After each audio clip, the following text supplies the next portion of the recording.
and yeah, all of that stuff.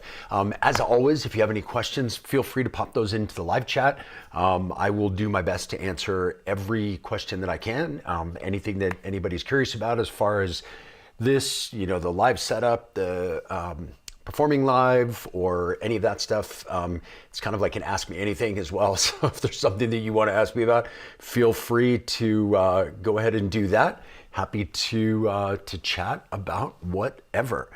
So yeah, let's, we're gonna swing things around here. We're gonna change up the view a little bit. Yeah, here we go. There we are. Hello. Yeah, so basically we've got a few little changes here. So I had modified some things a little bit for my last gigs that I was doing in Europe, and I wanted to kind of get the setup a little bit more dialed in for the trip that I was taking. Now that I'm back, I have swapped out a couple pieces of gear that I didn't want to change out prior to the shows. I wanted to have some time to really kind of get comfortable with things before I got up in front of a crowd with it. And so I was just swapping some things out the other day, and that's why I wanted to do this live stream. And we can, actually, I'll take that out so you can see a little bit more of everything. So we'll talk just a little bit about what's going on here with all of the gear. And how I've got things routed, and I'm actually going to be changing some things up over the next week, 10 days-ish, and I wanted to talk just a little bit about that on the stream as well too, because I always get asked, why I use what I use, how I choose, what's best, what's worst. And if you've watched any of my stuff, I'm not big at telling you, this is the best, this is the worst. I'll tell you what's the best and the worst for me, things that work really well for me and why, so that maybe you'll see they might work really well for you and they might not work for you at all. So it's good to kind of take everything with a grain of salt that you see anybody say on YouTube and kind of try to get out of it what you can and say like, oh, that's interesting. That's similar to the way I want to do things. So that thing might work for me in the way I want to do it. Or you might say, that's not at all the way that I want to do things, or the sound I want, or the kind of workflow I want. So that's not for me at all, which is great. It doesn't really matter. I'm pretty selective, and I go through a lot of gear. As you'll see, I change up my setup quite often. Not because I'm, I get restless or I get gas for something. It's because I want to try to have the best things for me in my setup for my live performances, so that they're kind of working the way that I want them to. So with that said, there's a few changes here that we'll talk about today. So probably the biggest change that you see, and this involves a whole bunch of smaller changes as well, is the mixer. I have been using for a very long time the WMD Performance Mixer. I'm looking forward to trying the Mark II WMD Performance Mixer, but I am going to be using for a while for my live shows. I'm going to be using the Boardbrain Exon, which it's pretty interesting because it's more for me than a mixer. It's a mixer kind of ecosystem. So there's a lot of add-ons and ways to customize it, and it's very modular, not just in the fact that it's Eurorack modular, but it's very modular in that there's a lot of pieces and things that you can add on to it to really customize it for your performance, for your production, for your way of playing. So we'll talk a little bit about a couple of the ones that I'm using now. I may be switching out for some other ones. There's a chance I may be getting a larger case coming up here. We'll see. And if that happens, that'll offer me the ability to kind of expand a few things that I don't have going on right now. But first and foremost, just to kind of talk about what's going on and why I'm really interested in the Exelon. And in talking about that, kind of like what, oh wait, before we go anywhere, I will say I got this from Boardbrain. They sent this over to me to give out, try. It was very cool about them because there was no kind of like, here, we'll send you this if you make videos. It was really nice. It was just like, here, try it out. If you love it, use it. If you don't, send it back. It's good. And I'm loving it. And so that's why it's showing up here. If it wasn't, I get things like that all the time where I'll try things out and I just don't like them and I'll send them back, and you'll never see them on this channel, because on this channel, I tend to only do stuff that I really like personally. If I don't like it, I'm not gonna, take a piece of gear and talk something up just because they gave me a piece of gear or whatever. Unless it's like a paid thing, which I don't ever do. And if I did, I would tell you. But with these ones, it's great because it's like a no pressure thing. I think they're confident enough in their product. They said, give it a try. If you like it, use it. And if you don't like it, don't use it. So I'm using it and I'm digging it. And I'll tell you why.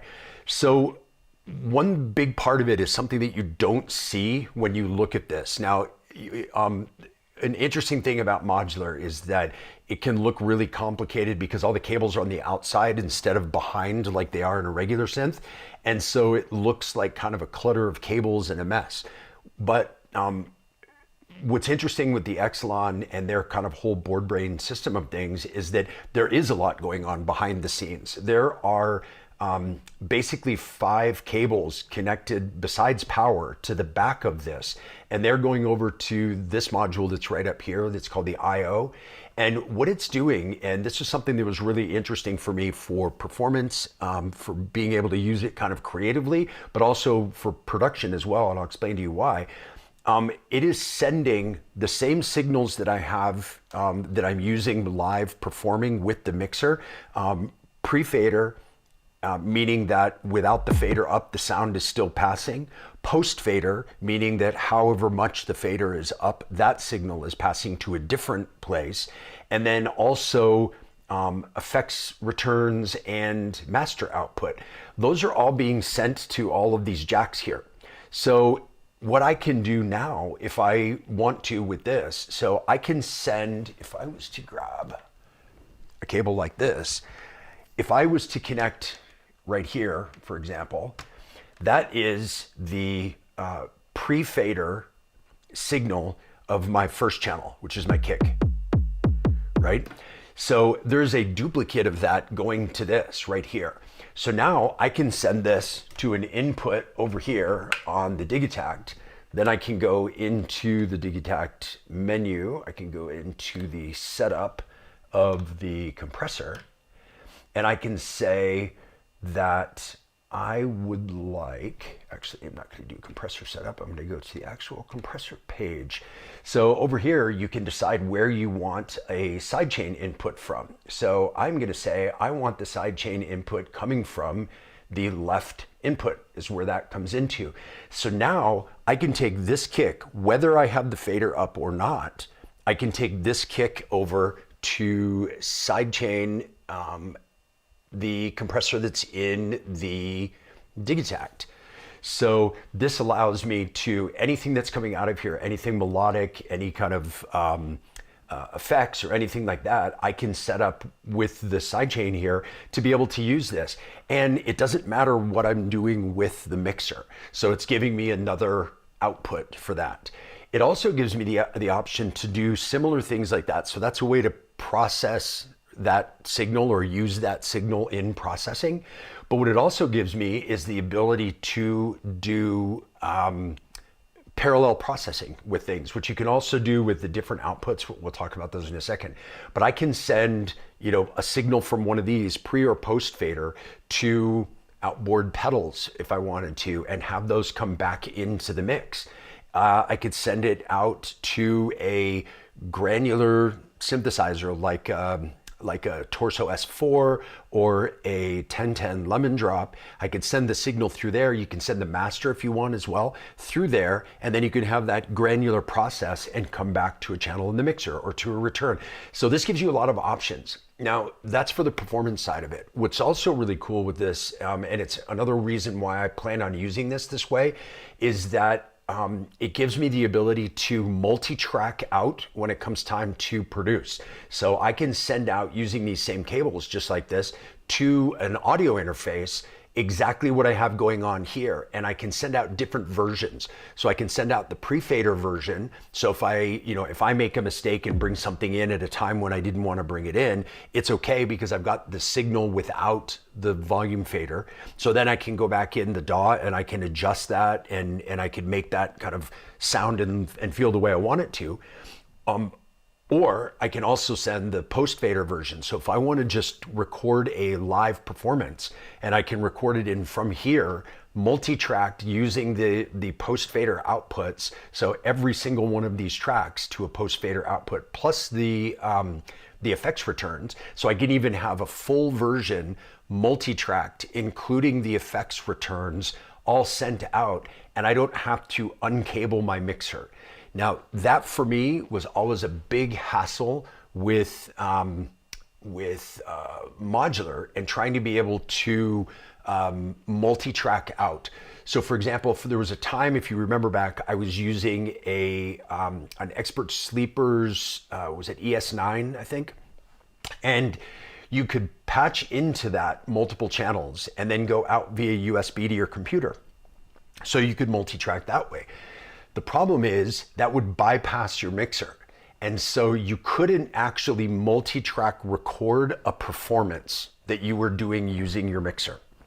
With this, I can actually perform, for example, let's say I was doing a show and I'm playing for whatever, an hour and a half. If I had a computer or an audio interface next to me and a computer, I could be multi-tracking during my entire hour and a half long performance. And then when I get back into my computer in the hotel or in a studio, I can go in and I have every single thing that I'd played for an hour and a half multi-tracked from every single channel of my mixer. And I didn't have to repatch or unpatch anything. With the ES9, I had to unpatch my mixer, patch the ES9 so that I could multi-track out. And then when I was done recording, and I couldn't use my mixer for any of those recordings, then when I was done, I had to unpatch the ES9 and repatch my mixer. So with this, I can just leave this patched. If I'm not using this sidechain thing, I've got this one module that's 8 HP that just sits there and doesn't do anything, although I'm going to use those outputs in performance as well. But then when it comes time, when I get back into my studio and I want to multi-track record what I'm performing live, all I have to do is just take those outputs to my audio interface, to my mixer, to whichever I choose to, and then I have a multi-tracked recording of everything from my live modular performance in a way that is really flexible, because I have pre-fader and post-fader and master outputs. So for example, I could take the master output, and if it sounds great, I could just master that in the box and use that as a track to release. Or if there's a section of that I didn't like or I wanted to change, I have pre-fader and post-fader performance of that whole exact section. I can cut those things in and modify a section and say, okay, this I would rather have it be this way. I'd rather adjust the volume or add different effects or add filter or add something in that section, and I can just put it directly into that main master output, because I have things that were recorded at exactly the same time during the exact same performance. So it offers a ton of flexibility to be able to pull things in and out when you're going from live performance to production. So anyway, that's one of the big things. There's a couple other things that are really interesting with this as well, just from a performance standpoint. So one of the first things I thought of when I saw this was I was like, oh, it's only 6 channels, when I was used to having an 8-channel mixer. Well, what's interesting here is you've got 6 channels, all of them are stereo, which is already a very cool thing. The last mixer I was using had 2 stereo and 6 mono. So this has, and those 6 mono on the other one could be switched between 2 different mono inputs. So you could have, for example, 2 different bass modules, and you could switch from one to the other and use them at different times to kind of expand out the number of tracks that you had. This has something which is really cool, which is I can send 2 different signals into one of the one of the stereo channels, one into the left, one into the right. Then if I press this button here, which is on, as you can see, on every single one of the tracks, that is the crossfade button. What that does is it turns that channel from a stereo channel into 2 mono channels, and it turns the stereo pan into a crossfader between input 1 and input 2. So let's say you had, for example, 2 different kick drums, and you wanted to transition from one song to another, and you wanted the kick drums to transition over from one to the other. You could have both kick drums on the same thing because they're most likely going to be mono anyway. When you hit the crossfade thing, you can just crossfade, leave your fader up to your same level, and crossfade from one kick drum to the other kick drum. Or if you wanted to use 2 different percussion elements and have them be mono in the same channel, you can crossfade and have them both play at kind of differing levels. So you could really have a total of 12 mono channels, or a combination of 6 stereo, 12 mono. It's kind of, you can kind of pick and choose the way you want to. And then it also has, as a lot of mixers do, it has returns for the effects end. So there's 2 effects ends. Both can be done at the same time, or both can be used at the same time, but they both have their own returns here. So I tend to like to bring some effects ends back into their own channel, which I have one of them here, and I'll talk about that in a sec. But then other ones you can bring into the returns. What's cool here is, if you notice down here, there's 2 little volume knobs. These control the individual volume of the 2 effects returns. So it's like adding 2 additional stereo channels that are just inputs. So they don't have pan capability or crossfade or gain or effects ends on them, but they do have volume control. And I'm using one as an effects return, and I'll talk to you a little bit about what the other one is in a second, because I'm kind of using this in a weird way. Which is one of the things I really am loving about this, is that there's so many different ways that you can set it up. Where a lot of mixers that I've used, whether it's modular mixers or even DJ mixers, they have one way they work, and they're set up like, here's the way you can set this up, and you got to adapt to that. With this, there's so many different ways to change the configuration and change the setup, that I have like a notebook where I've been writing down, what if I did it this way? What if I put this here? What would that change? How did these things, how are these things going to work best with this setup? So I'm using it in a kind of unique way, which I'll go over in just a little bit. If you have any questions about this or my live setups or any of that stuff, please feel free to jump them into the live chat, and I'll be happy to answer those. Also, if you have any questions about my live performance course, the next cohort starts on Tuesday, the 5th, and it goes live on Tuesday. So if you're interested in signing up, there's still a few spots available. There's a link in the description down below, so you can get to that and learn all about it. If you click the link, you can go check out the course, and it shows you kind of the syllabus of the course. It tells you what every video has, all of that stuff, so you can make a good decision before you sign up. So go ahead and check that out. And there's a discount code in there as well right now. So go check those out if you're interested. So basically with the mixer, the way that I'm using it right now, I don't have any of those split mono channels right now because I don't need them. I have enough channels for what I need at the moment, but I have the availability to do that later on, which I think is a big plus. So set up almost the same way my old mixer was. So I have kick on 1, the Erica Synths bass line on 2, the Bastel Pizza on 3, the BIA on 4. The Archer's rig, which is kind of a percussive module for me. It's supposed to be a hat module, but we can talk more about that. That's on 5, and 6 we'll talk about in a second. I have 2 effects ends. One of them is pre-fader, meaning that the effect gets sent out just by turning the knob up, whether or not the fader is engaged. And it gets sent out in the amount that the knob does, even with the fader down.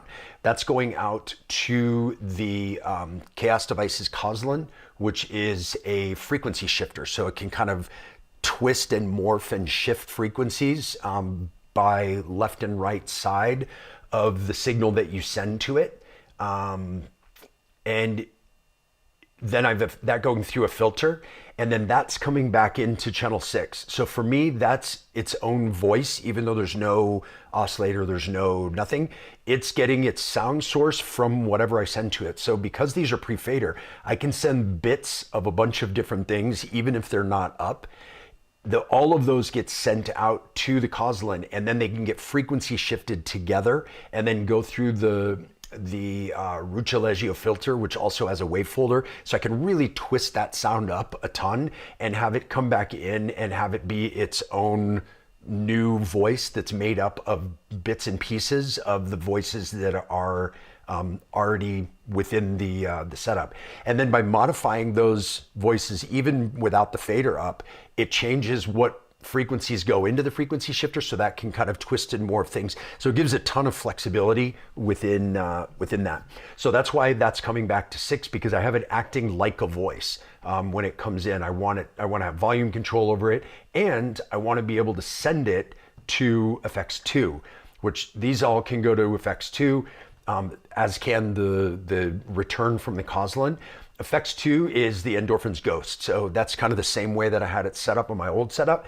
And that is post fader. So however much the sound is faded in, that will determine kind of the capacity of what you can send out from the encoder. So if you were to turn this up with the fader down on this one, it's not sending anything out. But as soon as you start to bring something in, it will then send it out. And that's coming back into a regular return. So that's coming into return 2. So I have volume control over the total of the Ghost coming back into return 2. So that's kind of this part of it. Now, return 1, you'll notice that there's something in return 1 there as well. I don't know if you can see through my mess of wires here, but it is not part of the send return thing. This was something that I set up differently based on this. I have a small little mixer, 4-channel mixer back here. It's the Bafaco, I can't remember what it's called. The Stimix, ST-Mix. So it's a stereo mixer. So it's got a 4-channel stereo mixer. So you have 4 stereo or mono inputs, and then those get summed to a single output, and you've got volume controls over those. So I have that single output coming into that return, which again brings anything that's in that mixer into the signal path here, and you'll see in a second why that's really important. So then I have volume control over that, which I don't really need to touch because I have individual volume control over the things that are coming in here. So now what's coming in here? We've already talked about everything in the mixer. What's coming in here, this silver cable right here is coming from the 1010 Blackbox, and these 2 black cables are coming from the Digitac 2 right over here. So each of those external instruments is coming into this where I have control over their volume plus the control over their volumes within the machine. Then those are coming into this return channel where I also have control over the volume. So there's a lot of gain staging control that you have here. And what that does is it puts all of the external instruments and all of the modular into one kind of final outgoing signal path. And that final outgoing signal path is going out into the Oxie meta to act as kind of my end of chain performance effects. So kind of master performance effects like you would have on a DJ mixer. And then from that, the output there goes into this output module, which is also from Boardbrain. So it's another piece that kind of takes it out the end.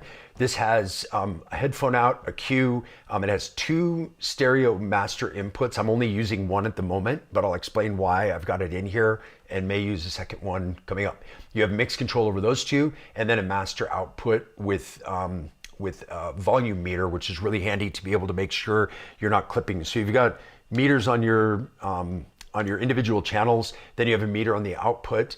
That output is going into the electron analog heat, and I've got a meter on there as well. So it allows me to kind of make sure that my metering all along the way is working, so I'm not overloading or clipping anything. So that is kind of in a nutshell how it's working today. There are going to be some changes to this coming up within the next, I would say, 10-ish days or so. I'm going to be testing out for a little while the Digitone 2. So I'll be putting that in here to kind of see if I like it. what's going on with that, and what's really cool with this setup is that when I get the Digitone 2, or if I was to bring in another piece of gear, all I have to do is just plug it into one of these inputs and it's right into my signal path. And I don't have to worry about taking up another channel or figuring out where it's going to go or running it through one of the other electron boxes and then figuring out the gain staging of the input and then how's it going to go out and what effects is it going through and is it affected by the compressor and like all kinds of things that are kind of a pain when you do it that way. It's possible, but it's pain. This way I have individual control over everything coming in, and then those can just go to one track in here, which sums everything to my master output. So it takes it to the Oxie meta. So that's why the extra little mixer there for that. I also have, if you saw my video from the show that I did at ADE in Amsterdam, I was also using this little guy, the Ableton Move. And so having this and coming up with ways to potentially use that as a live performance, like instrument that I can play live, being able to test that out is really easy now because I can just send the output from that into a channel on here as well. So if I like it, cool. If I don't, I can just pull it out. And I haven't had to reconfigure things and unpatch and repatch and figure out which channel it's going to go into and is it going to share? Does it need to be stereo and all that stuff? So it's just this setup for me is a way to get all the things that I want here, plus have a bunch of flexibility to try things out and potentially add things. I do like to use additional gear if I'm playing local shows, just because I don't have to get on a plane, and so it allows me time to use things like the percons or like the analog rhythm or whatever. And so just to be able to have an input like this where I can just chuck those in there and still have them get affected by my master effects without having to worry about changing things up too dramatically. It will encourage me to use those things more, because there's a lot of times I'm like, oh, I want to use that. And then I'll look and go, man, that's going to be such a pain to, you know what, never mind, I won't use it. And so this way, it just kind of gives you an excuse to use the stuff that you already have, or at least to try out things and see if they'll work in your setup. Maybe for a particular gig, you might need a particular piece of gear. Like for example, when I played the Acid Night a few weeks ago, I used my Boutique 303. So cool, if I want to add a Boutique 303, I just put it into one of these things and it's right into my signal path. And I don't have to worry about a whole bunch of other stuff with it. So I feel like this is a really handy setup because I have a bunch of inputs that I can use in a way that makes a lot of sense.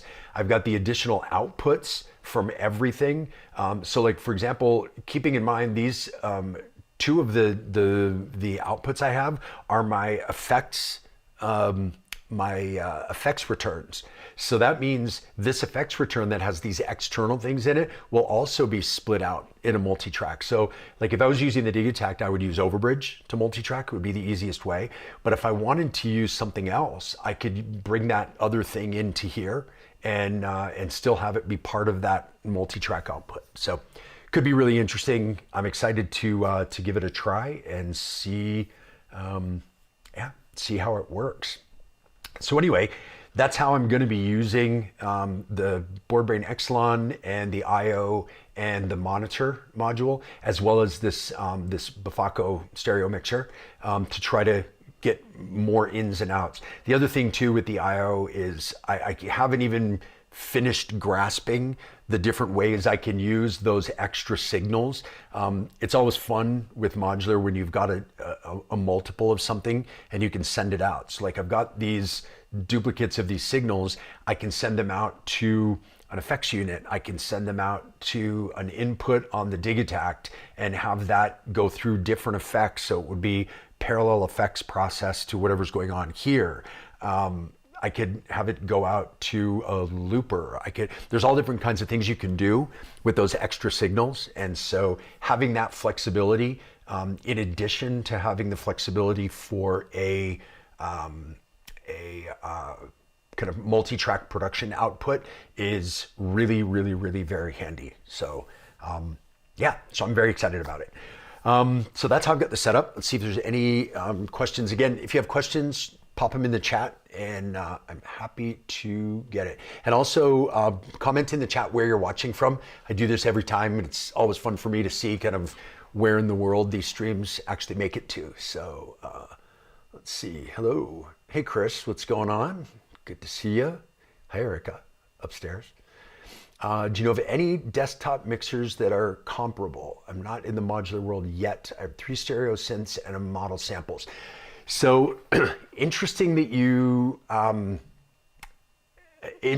mentioned that, because it's something that I've talked a lot with people about. There's a gaping hole in the live performance world for standalone mixer.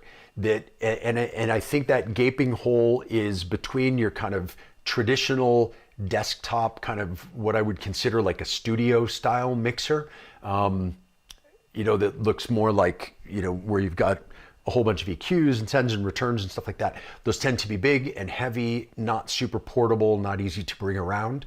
Then you've also got on the other side of it, you've got kind of more DJ style mixers. Whether it's the Allen and Heaths, like a lot of people like the DB4 because it's got loopers in it and different effects. You can use the Pioneer. The V10 is great because it's got so many channels and lots of sends and returns. You've got the Play Differently, the Model 1, the Model 1.4. You've got the other Allen and Heaths, like the Zone 96. They just came out with a brand new Zone 92, which is also really cool. But again, those mixers are gigantic and weigh, 20, 30 pounds. Like, they're super heavy and really large. And one of the things that's really important for me is the portability to be able to travel and perform gigs in other places, jump on a plane, take my gear as a carry-on on the plane and not have to worry about it getting lost or destroyed in the travel. So neither of those really work for me. And that was kind of why I went with the modular solution. Now, prior to using, actually, in addition to using this, and prior to a couple of other changes that I had, I was using the Electron Octatrack, which can act as a performance mixer, particularly if you use EasyBot's performance template. It gives you a lot of the same kind of effects that I'm getting from the Oxie Meta, plus a lot more. I mean, it does a crazy amount of effects if you use his template. The Octatrack has 2 stereo or 4 mono inputs, and it will sum those. You can affect them differently. There's a lot of different ways you can configure it. So you can use it that way, and I was for a while. So I had like the modular going into one section. I had Electron devices going into other Electron devices and into the other side. So you could kind of sum all your signals together, and it was a bit smaller. I mean, it's like, here, I'll show you with my Octatrack right here. So you can kind of like, this is the size of an Octatrack compared with the modular, right? That's at the same height, so you can kind of get a good view of it. So it's considerably smaller than the modular, but the modular is doing a lot of different things. The modular mixer is considerably smaller than the Octatrack, but it all comes down to what you're looking for. So if you're not doing modular and you need something that's a little bit smaller and that can some signals, that can do some effects processing and some signal processing, the Octatrack can be an option. And it's one reason why so many people use the Octatrack for their performance mixer in live performance, is because there's just not a good performance mixer out there. And someone needs to make one, because there's a gaping hole. Roland did one a few years ago, the IRA, I can't remember what it was called, and it was a very poorly implemented version of what we're talking about. Like, it could have been great, but it had a lot of things that just really didn't work out. So I think there's a space. Hopefully someone will make one soon that will be a performance mixer that's out there. But interesting that you asked that, because I get asked that all the time. And every time I talk to a gear manufacturer, I shout this from the rooftops. I'm like, somebody make a mixer for live performers who are not necessarily modular performers. Like modular mixers, they've got it covered. You have things like the Boardbrain, you have things like the WMD, you have, you know, every company, you know, 1010 and Noise Engineering and all these companies, the bartender from, I can't remember who did that one, but there's so many companies that have made quality mixers for a whole bunch of different types of uses in the modular world. But if you're not modular and you want to perform live with just using hardware boxes, man, you're kind of limited to DJ mixers, or if you can make that odd roll-in-one work, or an Octatrack. And that's kind of what there is. Or like a desktop, like a, you know, like a Behringer or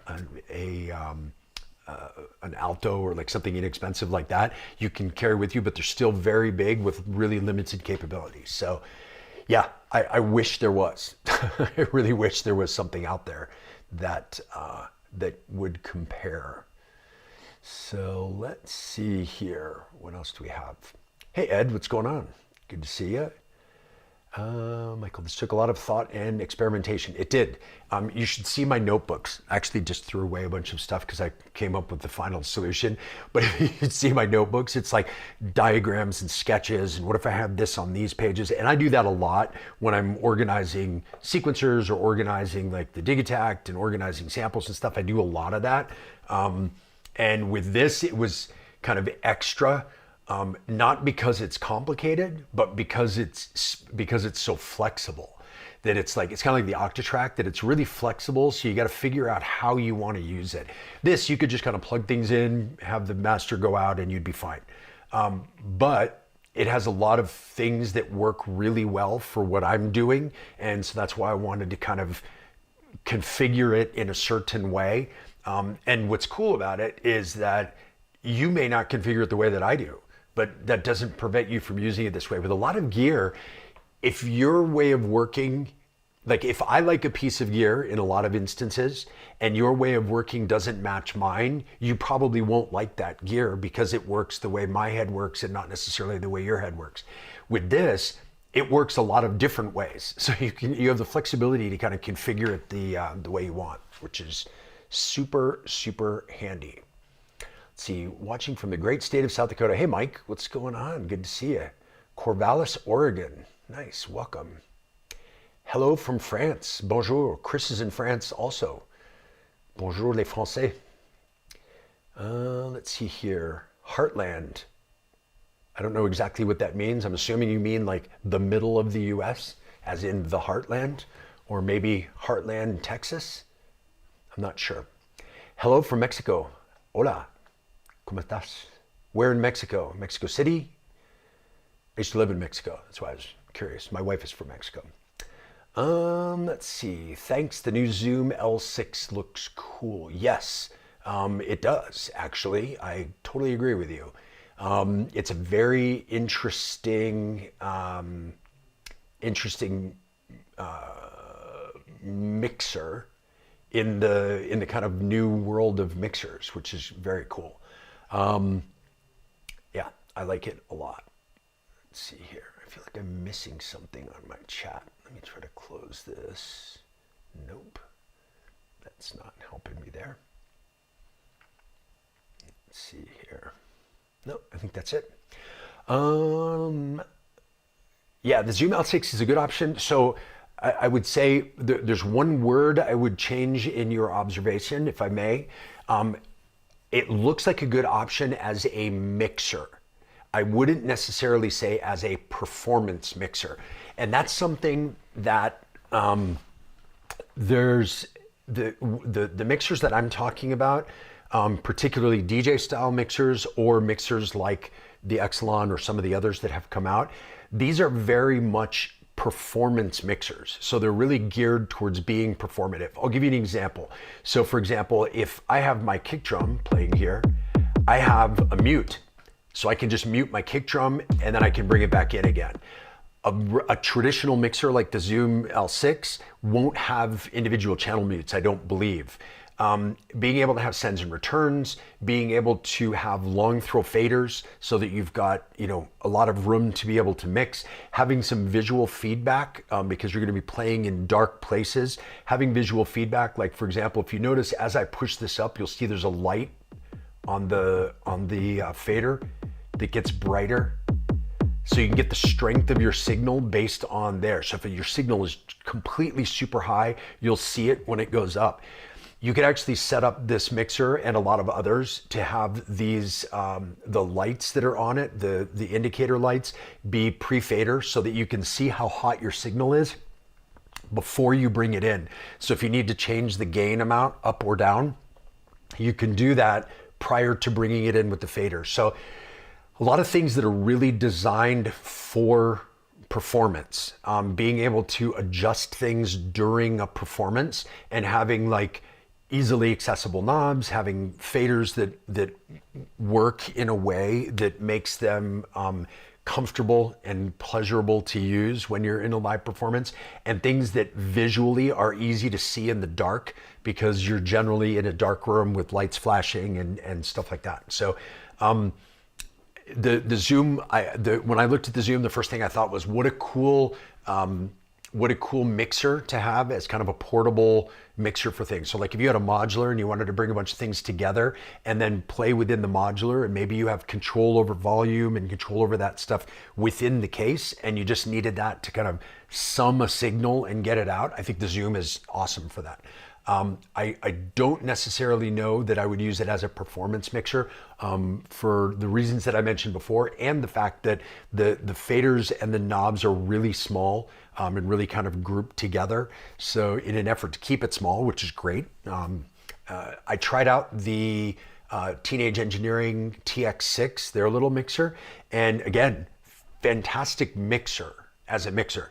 But as a performance mixer, totally useless, because it's like you got to use like little tweezers to move everything. So you don't have the same kind of ability to be doing something over here, grab something and move it and change it without having to like get really detailed and make sure you don't bump the knob that's next to it and bump the slider that's next to it.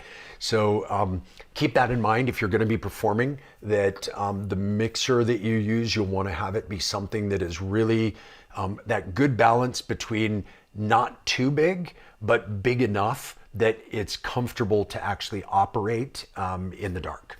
So anyway, let's see. Hello from Ecuador. Hey, what's going on? Welcome from Ecuador. Good to have you. Again, if you have questions, pop them into the chat. And it doesn't have to be just about this. Like, ask me anything, whatever you want to talk about. Happy to chat about whatever. So you can go ahead and put that in there. In the meantime, I can show you just a little bit more about what's going on with the setup and how it's kind of sounding right now. Let me take out this so you can see a little bit better. Yeah. So a few things. So just to let you know what's doing what, because as I mentioned, this is about making a live set, and it's about configuring the hardware and also kind of figuring out which pieces of hardware you need versus, don't need or just want. I think a lot of people, when they're building a live set for performance, they tend to kind of throw everything at it and be like, I want to use it all at the same time. Or they say, I want to try, I've got so many pieces of gear that I want to try. Sorry, I'm going to edit this and move this so you can see it a little better. See if I can fit up there in the corner. There we go. Now you can see more stuff. So you want to kind of chuck it all at it, but then you've got too many things that are difficult to control and manage while you're performing. And so it can get really not only confusing, but it also gets hard to wire, difficult to set up. Big pieces of gear are hard to travel with, and all kinds of that stuff. So I'm a big believer in have the stuff you need for your particular performance, but not a whole lot of extra stuff. and I try to get the things that do the certain tasks that I want them to do in the best possible way, like the most efficient way or the best sounding way or the most playable or the most fun way to use. So that kind of determines what gear I have here. So how is everything working? So the Oxie is sequencing everything that's in the modular and some of the digitact, which we'll talk about in a sec. The modular voices each have kind of strengths and weaknesses. So the kick drum is the battering ram, which is its killer sounding kick, and that's kind of all it does. Archer's rig is supposed to be a hat module, but I use it for percussion, kind of like tonal percussion. So stuff like that's coming from the Archer's rig, and you can get a lot of tonal stuff.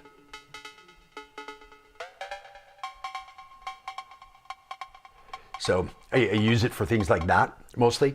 Then I have the Ericsson's bass line, which is great for doing those kind of like rich sounding, kind of analog sounding basses, and also kind of 303 style basses. So yeah, I've got something playing here.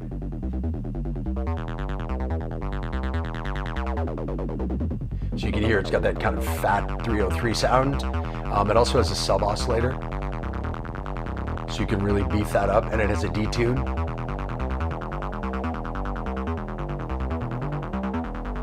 So you can really change up the sound a lot, which is also very cool. And then you can mellow it out without the resonance and just have it be that kind of fat sounding, kind of analog sounding bass. Next to that is the Bastille Pizza, which I use a lot for bass-ish sounds and also lead-ish sounds. And I use those, I think it's really great for that for a couple of reasons. One, it's FM. So let's see, yeah, I've got something there as well. So take the effects out. So you can get kind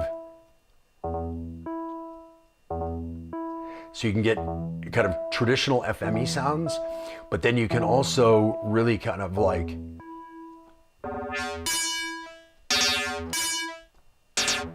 so you can really kind of grid it up with more dramatic FM stuff. And then you can set up the tune on this to be an octave selector. So like right now it's kind of high mid, but if you bring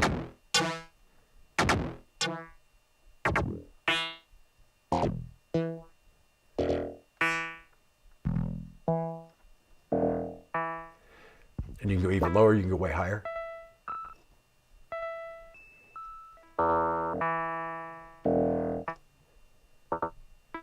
So anyway, you get a lot of different options with that one, which I love as well. And that's kind of one of the common themes when I start to kind of talk about what I'm using in the setup, whether it's in the modular or out of the modular. It's things that allow you a lot of flexibility in a relatively small amount of space. So these are full voices, or at least the bass line is a full voice. So it has a filter built in, it has envelope built in, it has VCA, everything built in. So you don't need that separately. The pizza has everything except for the filter. So that's going through another the WMD carbon filter right next to that. And so this has its own envelope built in. So for example, if I'm something like this, I can extend out.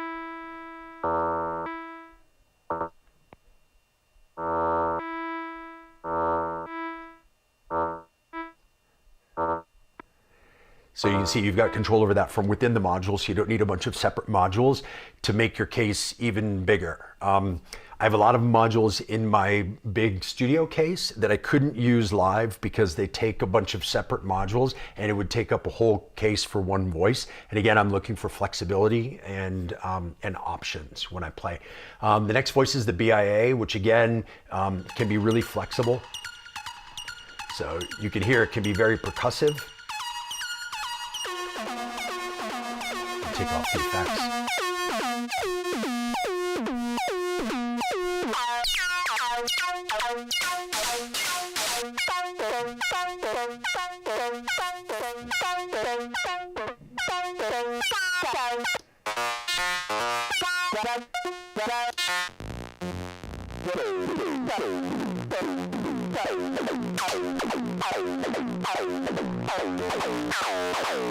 So you can hear tons of different flexibility from one module. So same idea. A lot of choices, and for me, a lot of choices that fit with the sounds that I like to do in one module. So that's why that one's there. We talked a little bit about the Koslin, but I just saw in one of the comments that somebody wanted to know more about the Koslin and what I use it for. So here we go. So it is on a pre-fader send. So if I bring up the Koslin right now, you don't hear anything because nothing's going to it. Right? So let me just kind of put that in the center. You just heard those other voices. If I start to send some of the BIA, which you just heard, to the Koslin. So you notice I didn't bring in the BIA at all. That's just coming out pre-fader into this. So I've got filter control, and I have the ability to frequency shift.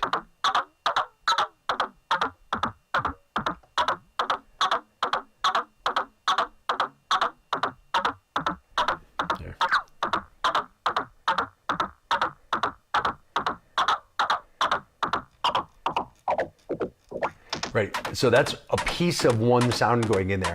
But because it's pre-fader, I can add in pieces of the other sounds. So like you heard the pizza before, that was the pizza. So if I send that as well,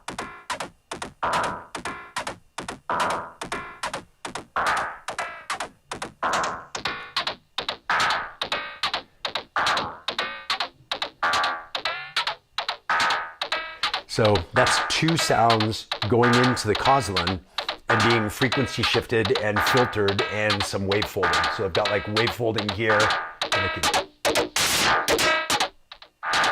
can do different versions of wave folding as aggressive as you want to do it.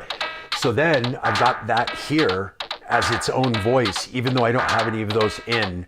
If I want to, now I can layer those in with it.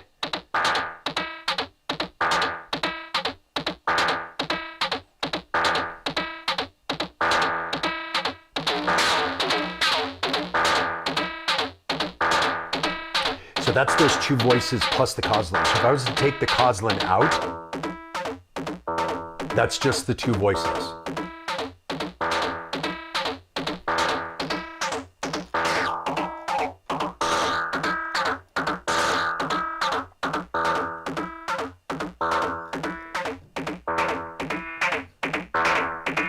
And again, I can bring those out, and that's just the frequency shifted part. So it gives me the opportunity to make a new voice out of mixing in different parts of other voices that are already in the setup. So they're already going to go well together because they're already kind of in the same key or playing along with the same stuff. So that definitely helps out. Now, I'm also using the Endorphins Ghost, which we didn't talk much about, but if you take something simple like what's going on the pizza, and we start to send that to the Ghost,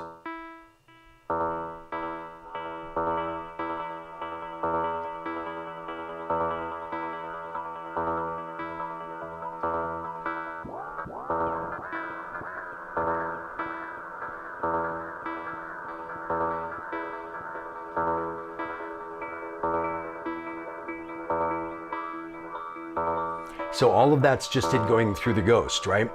Now, if I take that out, that goes away because that's a post-fader sound. However, if I was to send those things to the Koslin like I had before, I can then send the Koslin to the Ghost.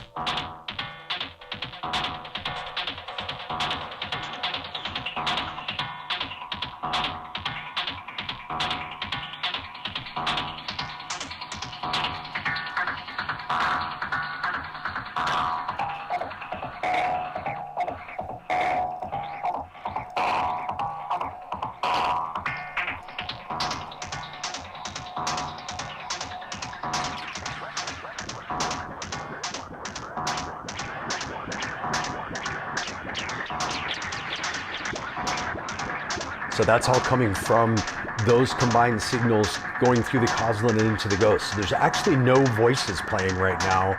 None of them are brought in.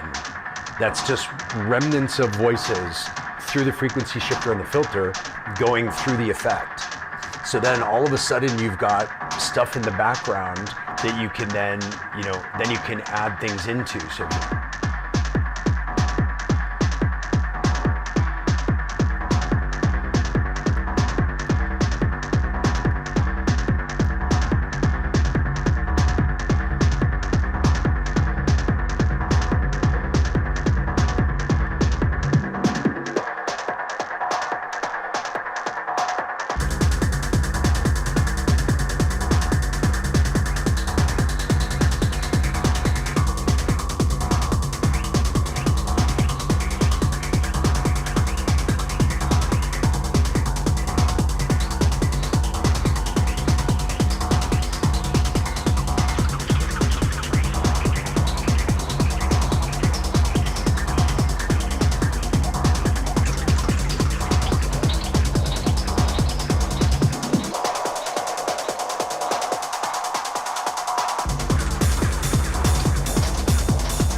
So you can see it gives you a lot of options to put things together really quickly using pieces and parts of what you've already got there. So that's why I'm using those sends as the way I'm using them. I'm using them to make voices and make sounds rather than as kind of your traditional delay and reverb send, because I would rather have that capability within the mixer, and then I'm using delays and reverbs on the individual instruments. So like I've got the Erica Synths dual effects here. Each one of those is a channel for one of these two modules. Then the BIA is going through a FX Aid effects unit, and the Archer's rig is also going through an FX Aid. So like the Archer's rig, this is it kind of dry, but if I put it through,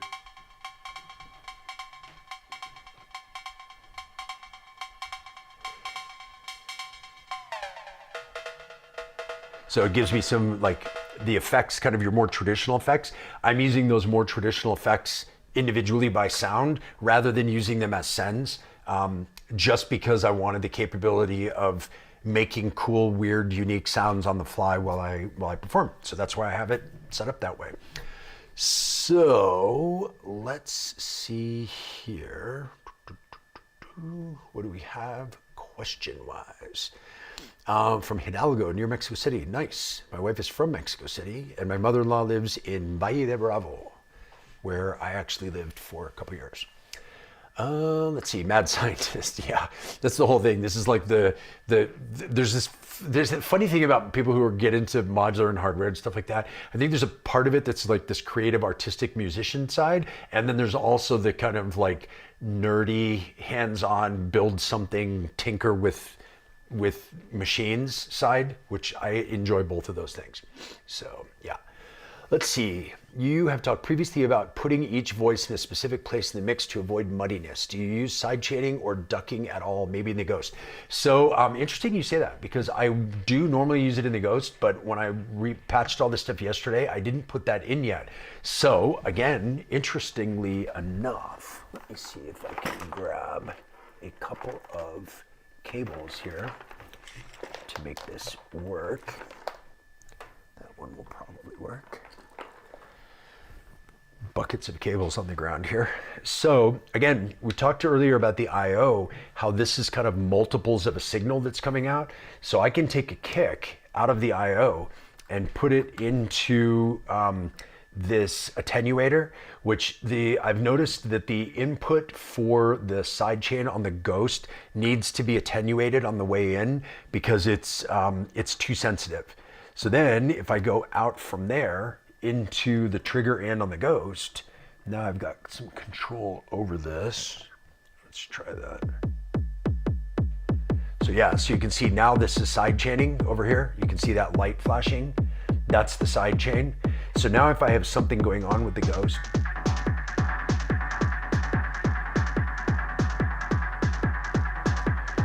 I can turn up the side chain. Here, let me just do a 4 on the floor kick so it's a little bit easier.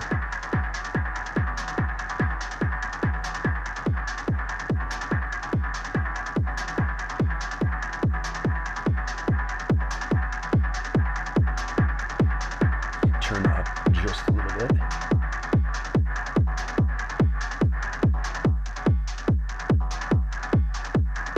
So yeah, so I can get side chaining there that way. So you can see it's just side chaining that kind of big kind of wash in the background, which is the stuff that really clutters up mixes, is when you have those things going on in the background.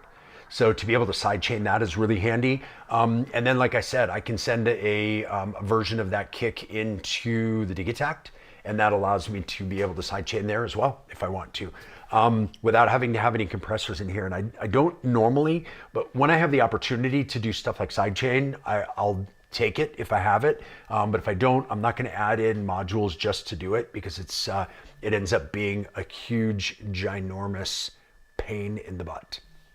So yeah. So yes, stoneware, to answer your question, yes, I do do that when I can. But mostly what I try to do, as you mentioned there, kind of putting things in a specific place in the mix, I try to keep that kind of background sound of the Ghost relatively tame and quiet so that it doesn't muddy things up, unless I'm doing like a breakdown where I pull out the kick and I want it to be the main thing. I can pull it out, I can bring up the volume on that and have that be more kind of the main element that I'm using in that moment. But yeah, other than that, I try to keep everything by frequency band. So, you know, not too many things in the lows, not too many things in the mids, not too many things in the highs, so they don't get overly cluttered. And yeah, just doing that kind of by ear, by what voice I'm using at the time in the mix. Let's see, what else? Do you have any tips for stereo spread on panning? I can't seem to find any modules just for working on the stereo image or manipulating the width. Yeah, it's it's funny because stereo in modular, it seems like it's like it took a while for them to be able to do a lot of good stereo stuff in modular. Recently, lots of great stereo things are coming out, but there was a lot of mono voices. There was a lot of, you know, mono delays and not stereo delays, and now there's stereo delays coming out. There's a lot more of them than there used to be. Mixers used to be mono mixers, and now there's a lot of stereo mixers coming out. That's one of the reasons why I'm using the Exon, is because it is stereo. Not that I use stereo a ton, because most of my voices are mono, and most of the places where I play, the sound is in mono, but having that option, especially for effects, you know, especially being able to return effects back in stereo, so you can have reverbs that sound really nice and delays that sound really nice in stereo. Cool to use those for sure. But yeah, as far as things that can work on helping with panning and spread, I mean, I would say a mixer for one thing. So like having a stereo mixer like the Exelon or like another stereo mixer, you have panning on this, and it is a stereo mixer with stereo panning. So if you're doing that type of music that is going to be listened to on a system which is panned, and those things are important for the way your music will be listened to, then I would say look at something like a mixer like this, where you can really have a lot of stereo control and flexibility with signals. So everything in this mixer is stereo, and it's all analog as well. So being able to have those signals go out and being able to have the control over stereo signal from beginning to end is really handy if that's something that's important for you. Less important for me. So, you know, I have a few stereo things coming into here just because they happen to be stereo, but for the most part, most of my stuff tends to be mono. But yeah, so I would say start with the mixer, and then you're going to want to look at modules that are really good as far as having that kind of control. I'm not sure as far as your question goes for working on the stereo image or manipulating the width. I mean, for me, manipulating the width is panning. There's not a lot of, like you would find in a DAW, there's not a lot in modular of like stereo spreaders. I mean, I would imagine there are some. I don't really use them, so I haven't really looked into that. But it's not something that's really broadly done. But it's definitely possible. But I would say, kind of starting from the beginning, make sure that the modules that you have are stereo in a way that you want them to be. Put them through a mixer like the Exelon that's stereo in the way you want it to be, in a way that has kind of a stereo path all the way out. So it's not, you know, it doesn't like summit to mono and all of a sudden mess up all the things that you worked on. So I would definitely check with that.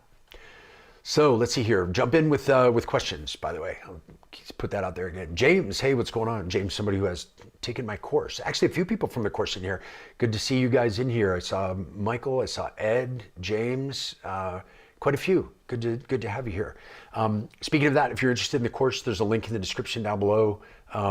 Check it out. The next cohort, which is a month long, starts on Tuesday, and it's pretty fun. It's awesome.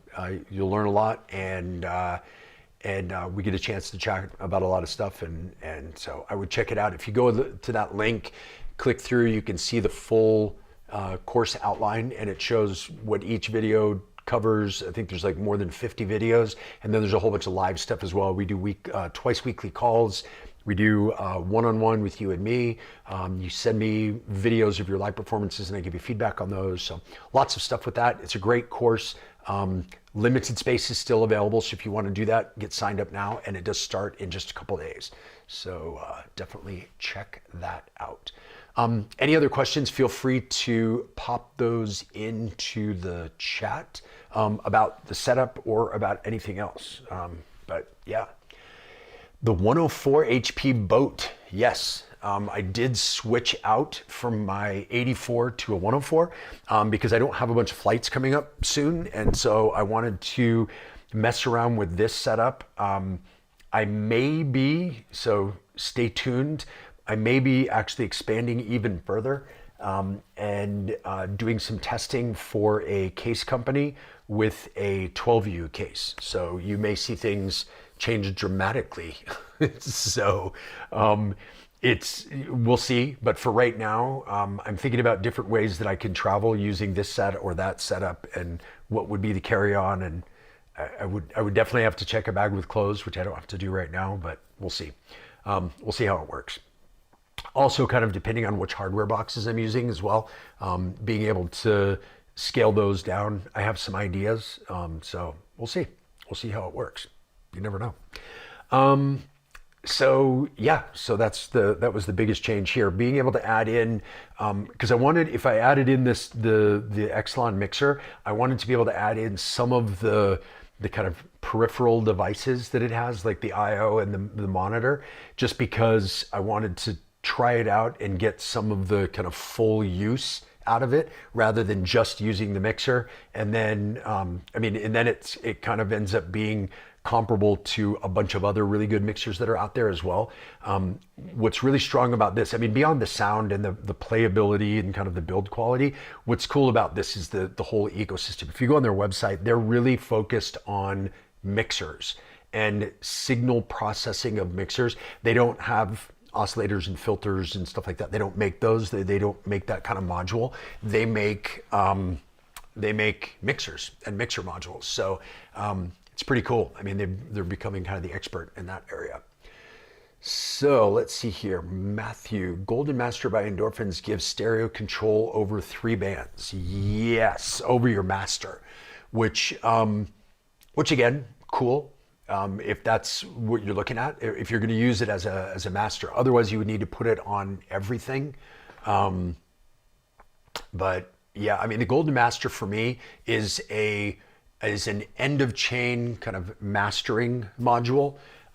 So you can control stereo spread, but again, it becomes like using a machete instead of a scalpel because you're using 3 bands of your entire mix to be able to do that. So I kind of do it the other way around. I keep things mono whenever I can, and then I use the stereo field in kind of the higher frequency stuff. And then when I go through the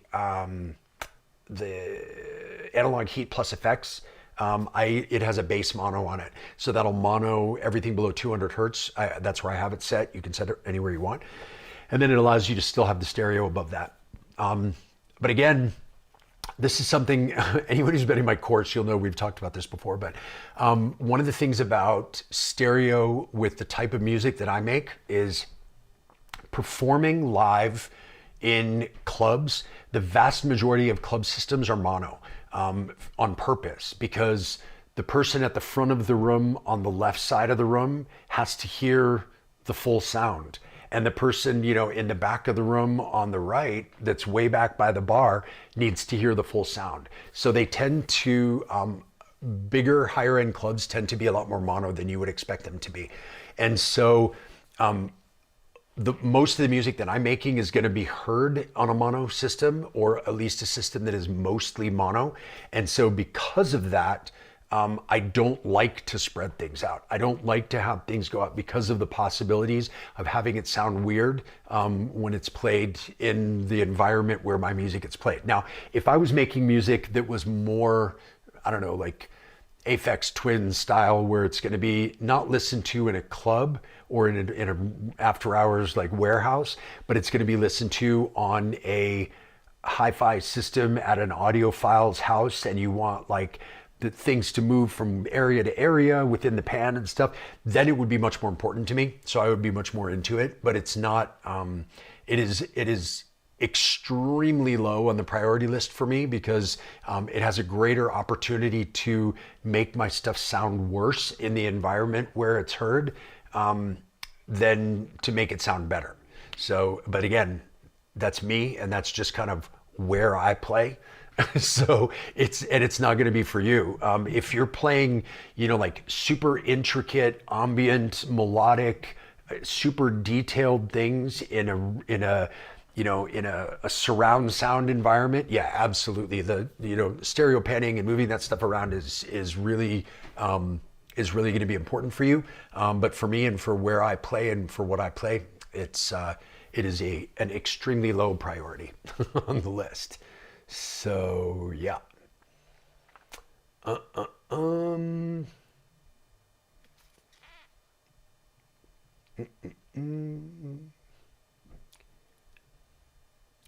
Yes, agreed, Matthew. The Golden Master does do all of those things. And again, if that works for your music, that's awesome. Doesn't help me with what I do, but for people that are playing certain styles of music, that would be amazing. Yeah, it's I'll give you another example. The end of chain compression gets talked about a lot. I think way too much because particularly for live performance, it's kind of useless. And I'll give you my reasoning behind that, agree or disagree. So like, for example, in my Analog Heat Plus effects, I do have a compressor, but it's turned off because for me, there are so many dynamic changes from moment to moment throughout a performance of mine in order to make it a dynamic performance that there is no possible way that a bulk end of chain compression setting would ever be correct. Now, compression's great on a mastering chain if you're mastering a single track in production. And each individual track will be mastered, which is one of the reasons why when DJs play versus live performers, you can often hear the difference in the sound quality because they're playing tracks that have all been mastered to a specific level, where you're playing tracks that are all different, some are at differing levels. And yes, you can kind of slap a compressor on the end, but what are those settings for? Are they for the quiet, subtle build-up part here? Are they for the super dynamic part? What about when you bring in a resonant filter and all of a sudden you get a peak swell? Does that compress out all of the other sounds and totally kill the dynamic range of your song? Or does it let that come through for that little bit of time and then go away? So for me, I don't use compressors end of chain because short of having somebody be monitoring and modifying compressor settings nonstop throughout a live performance, there's no way for those settings to match what you're playing at any given moment. And if they do match your entire live performance is probably pretty monotone.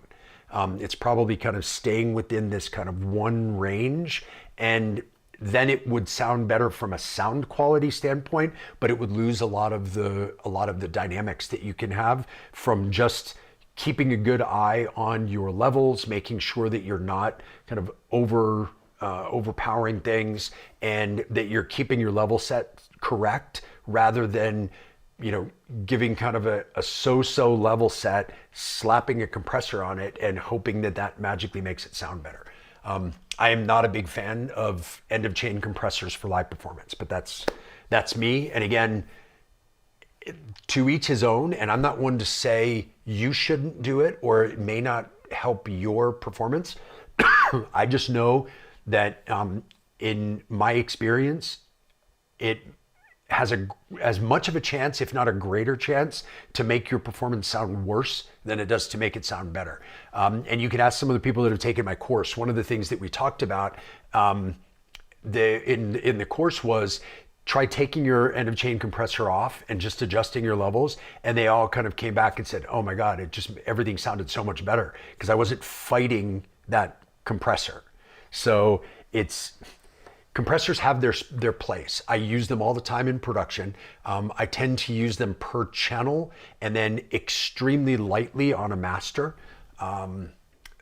But in a live performance, I just feel like there's no place for them. Because they will mess it up as likely as they will fix it. So, my personal preference.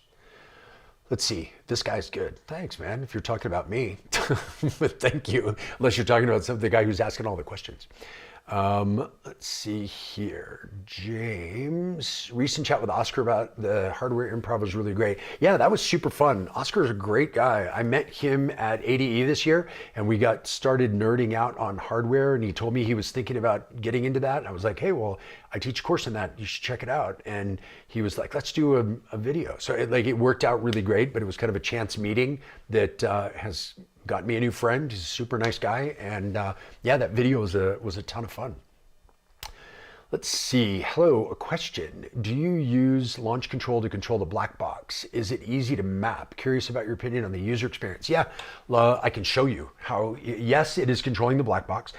So I'm using the black box for time stretched looped samples. I'm not using it to sequence. I'm not like, it can do way more than what I'm using it for, but I'm using it for subs, atmospheres, some percussion, and some kind of modular bits that I've recorded for my studio system that I wanted to have as kind of building blocks for my live performance. So, for example, I'm using it for subs,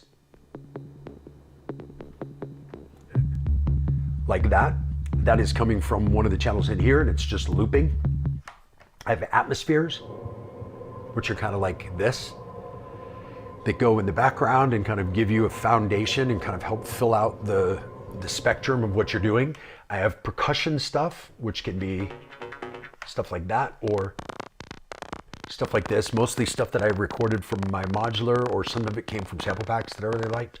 And then I have these loops are all like kind of things that I recorded from the modular that I was into.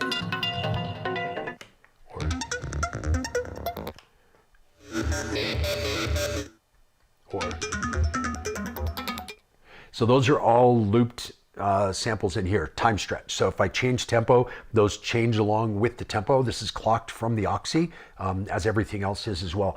So I have the 8 faders are controlling volume for tracks 1 through 8.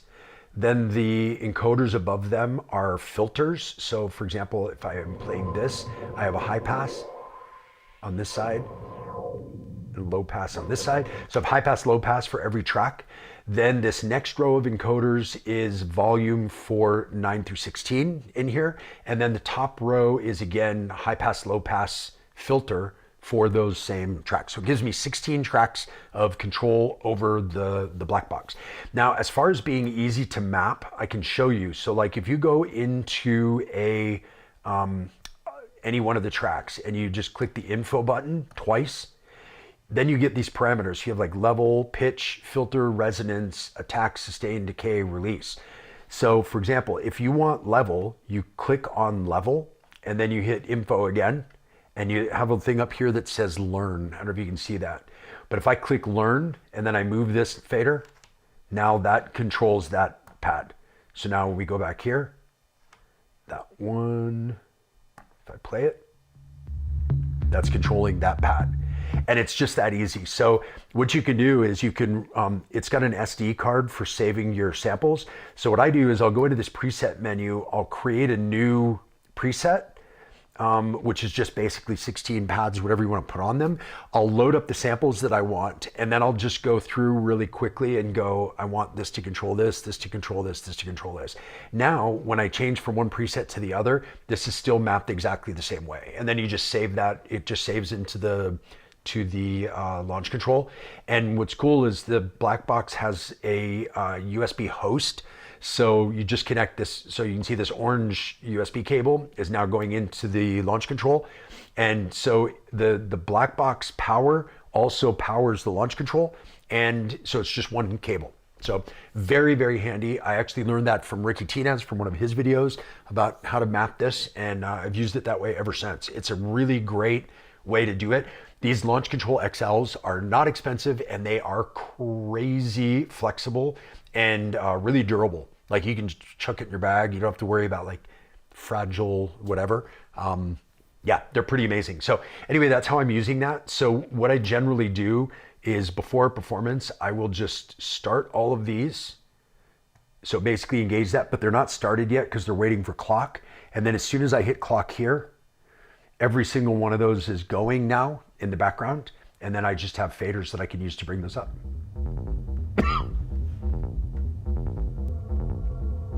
And that could be kind of the foundation of a track. And then I can start to bring other stuff in with that.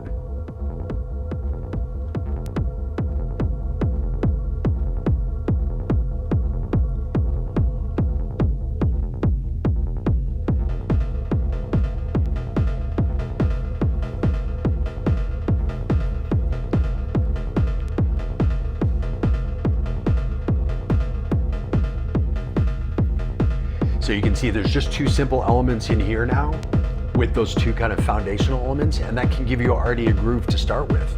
And then you can start to do things more dynamic. So for example, let's just take a track over here. Take my volume down, unmute something. Then you can bring things in like more melodic stuff.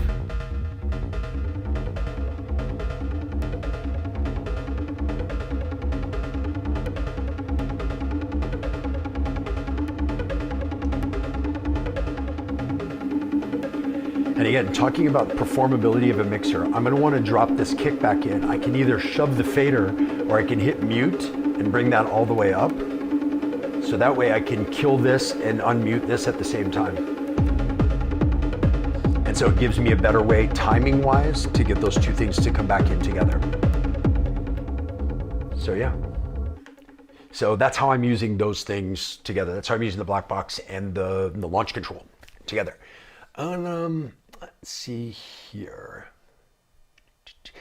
User experience, I will tell you, I love the Blackbox. I think it does a really fantastic job of what it does, particularly time stretching odd length samples, which it does better than the Octatrack 2.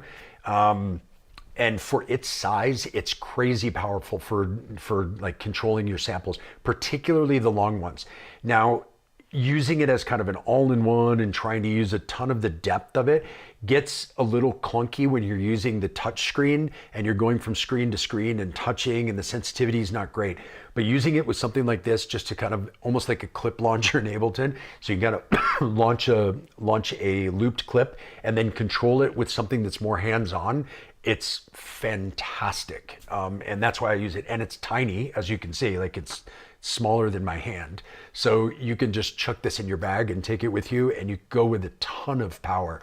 I just saw a video, I think he posted it like yesterday, of Stimming playing live at Fuse in Brussels in Belgium, and his entire live setup was like a black box, a blue box, and two of the 1010 synths. I think he had the Lemon Drop and the Fireball, I think. And that was like his whole live setup. So there's a ton of power in these boxes, but I would say use them specifically for certain jobs rather than trying to be like, oh, is this the magic all-in-one box that will do everything?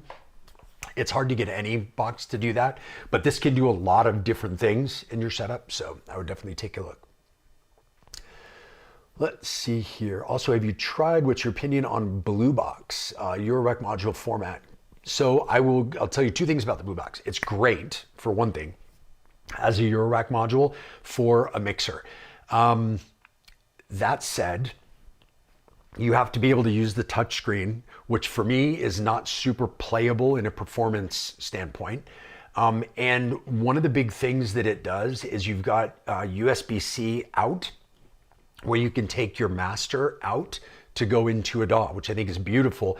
I wish they would have done multi-track out over USB, because that would have kind of done what this kind of Exon IO multi-track out thing does. So you could leave your mixer patched and then just take a USB cable when you wanted to multi-track. So it would be like the equivalent of like overbridge multi-tracking from your modular. It would have been super cool if they did that. Hopefully they can sometime in a firmware.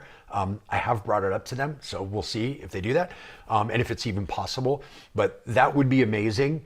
But that said, the drawback for me and the thing that kept me from using that as my modular mixer is needing to use the screen for use. For me, it's really hard. Like if I'm performing in a hot, sweaty warehouse or club or whatever, my fingers are wet from sweat. It's really hard on the screen. You don't always get the contact that you want. You don't have the sensitivity where you want it to be, and you can mishit things. You don't have the muscle memory of a certain knob or button or fader. So it can be difficult with screens. So that doesn't work for me. However, if you're not playing in areas like that, if you're recording at home, if you're doing that stuff in a different environment, it may be exactly the right mixer for you because it's crazy powerful. It's really great. If you want to see a really good video on the Blue Box, check out Jeremy Blake's video that he did, Red Means Recording. He did a great video on the Blue Box and kind of all the capabilities of it. So I would check that one out if you haven't already. So let's see here. What is my analog heat doing? My analog heat just kind of sits there because I have a preset that I built for it for my live performance, and I don't ever really touch it. I just leave it that way. When I get started, when I'm setting up for a show, getting ready for sound check, I just load that preset and then it just sits there. I never touch it the whole time. So what it does a number of things, but I will tell you my settings for it so you can set yours up that way and see if it helps you. So I use the saturation. I use the second one, which is called saturation, to kind of fill out the perceived loudness of my mix by filling out extra harmonics. So it gives you additional loudness without turning up volume when you saturate. Which is something that I do. All these things are things that I do mastering in the box, and I kind of replicate them in the machine here. I use some drive. I use a high pass filter, which I put at about 25 hertz or so. So it cuts off anything below that, which is great for your mix.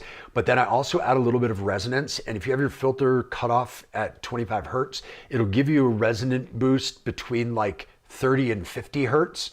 So the more you turn up the resonance, the more of a boost you get in that 30 to 50 hertz range, which is a great way to be able to dial in how thick your sub sounds on a big system when you're playing live. So I keep that resonant control as a way to kind of dial in my sub when I go do a sound check. So that's there. And because I'm adding in a little boost on the bottom, I use the mix to add in a little bit of highs as well to kind of compensate so it's not too low heavy. And then the only other thing that I use it for is the bass mono, which is only on the Analog Heat Plus effects. It's not on any of the older ones. So if that's not so important to you, or if you have something that already monos your bass, you can get away with an Analog Heat Mark 1 or Analog Heat Mark 2, and they all do everything else I'm using this for. I just use the plus effects because of the bass mono, because I like that. So yeah, and that's my setting. And then I saved it as my performance setting, and when I get there, I just load it in, and that's that. Okay, let's see here. Where'd we go? Does the Digitac 2 not do time stretching as well as the Blackbox? There is a stretch algorithm now in the Digitone 2. It's a new thing that they added in. If you sample into it, where you tell it beforehand, your sample is going to be 2 bars, 4 bars, 8 bars, whatever. You tell it the length it's going to be, and it automatically sets the beginning and the end when you either go by threshold or when you press start or whatever. It will do a perfect loop internally that is exactly the right length. When it does that, the time stretch algorithm in it works really, really well. So if you're sampling into it, you can use time stretching. I don't always sample into my machine. So there'll be times where I might pull a sample from a production, or I might be playing around with my modular and I just record something into my DAW, pull that sample out, or maybe I'm recording it into the Digitac and it's not exactly the right length. Or maybe I got it from a sample pack and I wanted to use something that was a weird length. if you're not exactly at one of those even divisions of lengths, like to the microsecond, as soon as you start to change the tempo on the digitact, that time stretch algorithm starts to distort, and it gives it these weird artifacts. And so because of that, I tried to use it and I just couldn't do it because a lot of my samples were coming from other sources. So if I was sampling straight into it, I could totally use it for what I'm using the Blackbox for. But because I'm not, I originally, when I realized it wasn't gonna work right, I went back to the Octatrack. The Octatrack was kind of too big for me to travel with, so I came back to the Blackbox, which is doing everything I want it to with no headaches. So I don't know why I wasn't doing that from the beginning. I probably should have and saved myself a lot of brain damage, but anyway. So that is why I am using the Blackbox instead of the Digitact 2. Hey Craig, what's going on? Craig, another alumni of the course who is right up the road from me here in Colorado. Good to have you. Let's see, Michael, would their Tangerine do the same thing as the Blackbox? I don't know, actually. I haven't played around with the Tangerine enough. I know it is a sampler, but I just don't know. I haven't played with it. The thing is, I'm so in love with the Blackbox that I don't think I would trade it for something else. I actually had the Bitbox, which is the Eurorack module format of the Blackbox, and I didn't like it because it was missing a couple things that I love about the Blackbox. So I ended up selling it and just going back to this because the Blackbox for me is it does the best at what it does. So yeah. Let's see, where are we? It only has 8 loops and a preset there. Yeah, I mean, I would imagine it's smaller. I know the screen's smaller. So, yeah. Thanks for the details in the demo. No problem, Alex. I am happy to. That's why I do these things. So all the things that I have struggled through trial and error and lots of failures, I can hopefully save you guys from doing some of those yourself. Let's see, we've got the Endorphins Ghost module for a while. Do you think the pedal version would be a good alternative to SP404 Octa DJ Mixer? It would be. It's if you're not using modular, I think it would be. I do know that there are a few control settings capabilities that are different between the Eurorack module and the guitar pedal version. I'm not completely familiar with it enough to know what those are. So just double check, see if you can do like a side-by-side comparison and make sure that it has all the things you're looking for that this does. But if so, yeah, I mean, if you're not in Eurorack, the pedal I think would be a great way. And I know somebody was mentioning before the Golden Master. There's also a Golden Master pedal. So if you're into what Endorphins does with the Ghost and the Golden Master, they have pedal versions of both of those. So definitely check those out if you are a hardware only person. Let's see. All right. Well, it looks like that's the end of the chat for the moment. So yeah, so we can go back to this just a little bit. One of the things that I wanted to talk a little bit about too, because I haven't talked about it and I get asked about it a ton, is with the Oxie 1, using it for multi-track and having the kind of control that you want over it. So one thing that I'm not sure if a lot of people understand is each one of the 4 sequencers can be a lot of different types. There's like 6 or 8 different kinds of sequencers in here. I tend to use either the mono sequencer or the multi-track. Those are my kind of go-tos. So this is a multi-track, meaning that each one of these 8 lanes is a sequencer, kind of like you would have on the Digitact or on a 909 or whatever. It's your traditional one. It can go out to many, many more. It can go out to 64, 128 steps. I can't remember. I tend to keep it at 16 so I can see everything without having it change pages. You can set up the lengths of these. So if you look at like the beginning and end, these purple ones are the beginning, and you see that the ends are all in different places here. And you can adjust those any way you want. So you can adjust the beginning and the end and make them all different kinds of lengths, which is really cool. And you can do that independently on all 8 tracks. You can also send out each one of the 8 tracks in different ways. So like the bottom one here is going out via CV to my kick drum module here. The next one is going out via CV to the Archer's rig. And then the other 6 are going out via MIDI, this MIDI cable right here, going over to the Digitact to control 9 through 14 on the Digitac. I'm about to switch this up actually and make because I'm going to bring in the Digitone 2, and that has 16 tracks as well. So being able to control some stuff from here will be really important for me. So yeah, so you can send them out via different things. So traditional MIDI, you can send it out USB MIDI, you can send it out via CV from one of the direct outputs, or via the pipe, which is right here, which is CV to these different jacks over here to be able to be patched into the case. So that's kind of cool.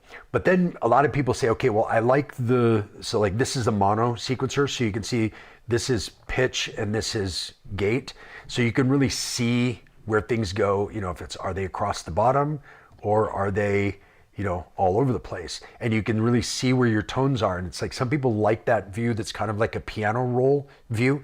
And what a lot of people don't talk about is that you can get the piano roll view from the multi-track as well. So if you hold down the sequencer that you're on, which is 1, if you see there's like a yellow dot, I don't know if you can see that on the screen, but this one has a yellow dot at the end. If I change to a different track, those yellow dots move. So that's the track that I'm controlling when it's there. So if I go, for example, to this one, and I want to do some controls for that one, I can do those. If I then press the second encoder, it gives me the mono view, the piano roll view of that individual track, right? So then I can go in and I can modify things if I want, and then I can just go back to the track. I can change to another one, and then I can go to the mono view again. So like if I'm here, I think this is, yeah, that's 10. So let me just bring up 10. So basically what this is right now. So right now you're just seeing the kind of the gate pattern. So you can see what the gate pattern is. But if I then go into this view,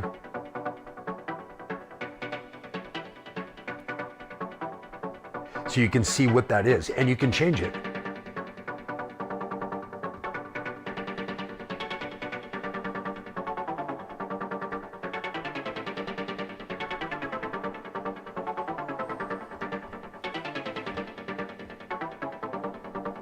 So you can really have a lot of control and playability, and then you just go right back to where you are. Then you can change up to a different pattern, and then you can modify that one the same way. So like this is 11, so unmute that.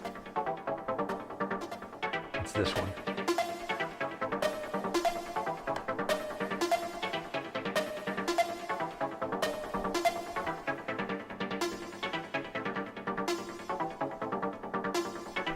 I think I have something on that track. Maybe. So anyway,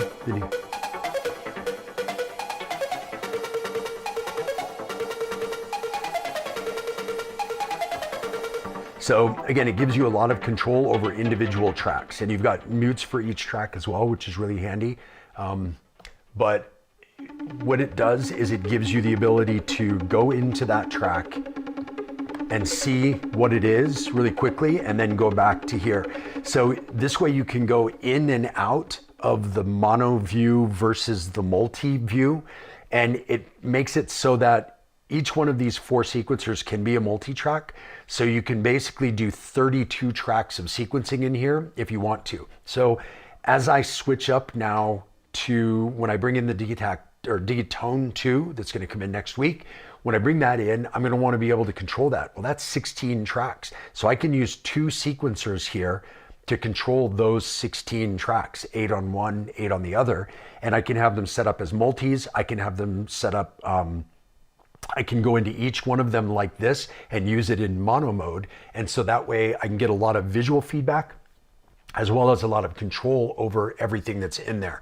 And so being able to use the Oxie one to sequence the Electron machines is unbelievably powerful. There's certain things that the Electron machines are better for sequencing internally. So if you're going to be parameter locking parameters of the sound engine of that particular electron device. So like with the Digitact, it's samples. With the Digatone, it's the synth engines. So if you're going to be parameter locking those per step, you'll want to sequence internally. But what I tend to do is I like to use them for the sound design and the playability of the sound design while I play live. And then I like to use this for melodic sequencing just because of a couple of really cool features of this, which I can actually show you right now. We'll switch to our little guy here and make sure I got the right one playing. So I'll take these all out of here for a second. So one of the things that the Oxie can do that other sequencers have struggled with or don't do as well is you can randomize the pitch separate from the gate, so separate from the pattern. So let's say I create a pattern. So let's say I like that pattern, but I'm not sure what notes I want. I can actually just make the notes different by changing it. Or I can go into the random generator, and instead of generating full random notes, I can just generate pitch, and it will generate it in the key that I've preset here just by pressing the button, so that I can go.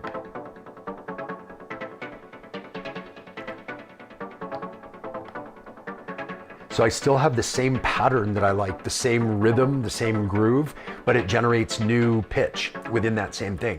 The Electron boxes can't do that. So because my sets are improvised, so I'm writing them as I'm performing them. I'm not pre-preparing stuff and then kind of reassembling that. Because of that, having the ability to randomly generate things that are in key without having to generate a new pattern every time is incredibly powerful for me. So it's why I use the Oxie One to sequence the Electron devices. I could just use it to sequence the modular, but it's so effective melodically. So like in the Digitact, I'm using it to sequence my synth one shots that I have here on this page. Let's see.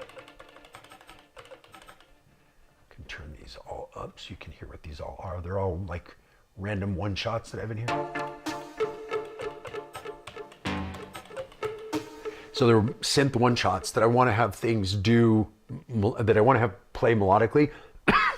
I could sequence them in there, but then you have to sequence by step. You have to go in and individually change each step, or you can play things in and record live.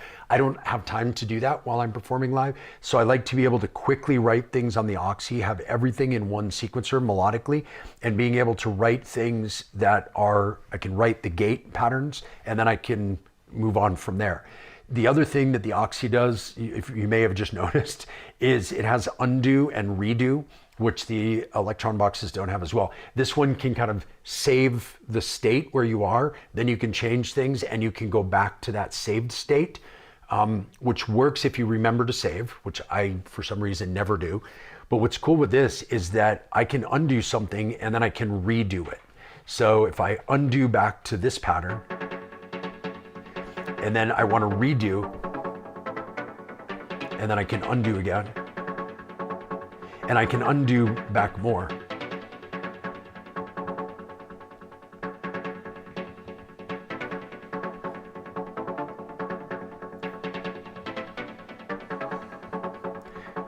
So you see, you can iterate on things, and then you can move back and forth between them really quickly, which is another reason why I love the sequencer. So it does that way better than the Electron devices do. They parameter lock way better than this does. So depending on what you need it for, that would kind of define what you would, how you would use it and why you would use it.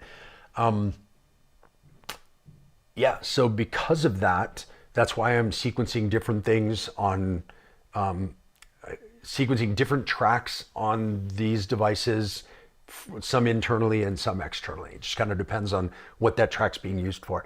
Now, with modular, it's kind of different because these all need to be sequenced. They can't be sequenced internally, right? So this just makes it easy to have all of the modular stuff and the outboard gear all in one spot.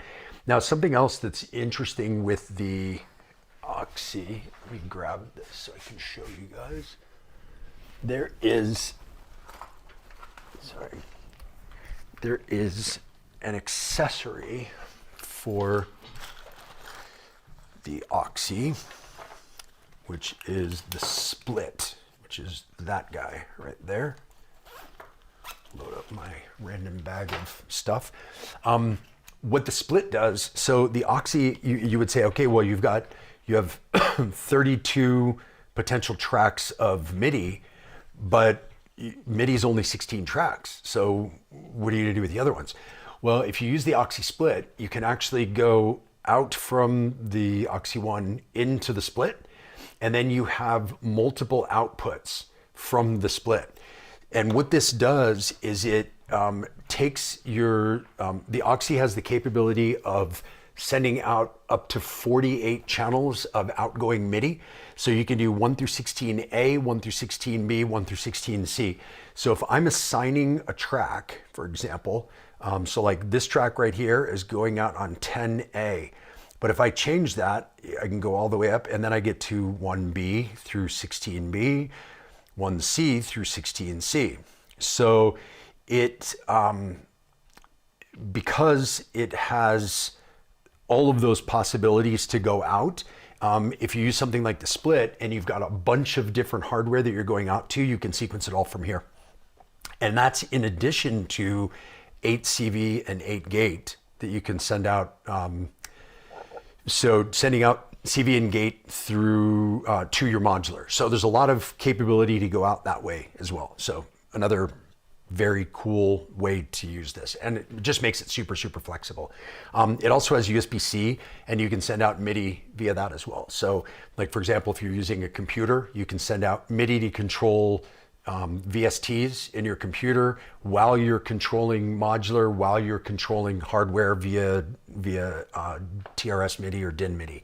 So a lot of flexibility and options of going out in something that's really small and battery powered, and yeah, so that's why I use it. I get asked all the time why I pick the things that I pick, so that's why I try to explain those in these videos, just so that you know a bit more about the reasoning behind it, and not just like, hey, this is the best thing, you should buy it. So anyway, let's see here. Feel free to jump in the chat and ask any questions that you have.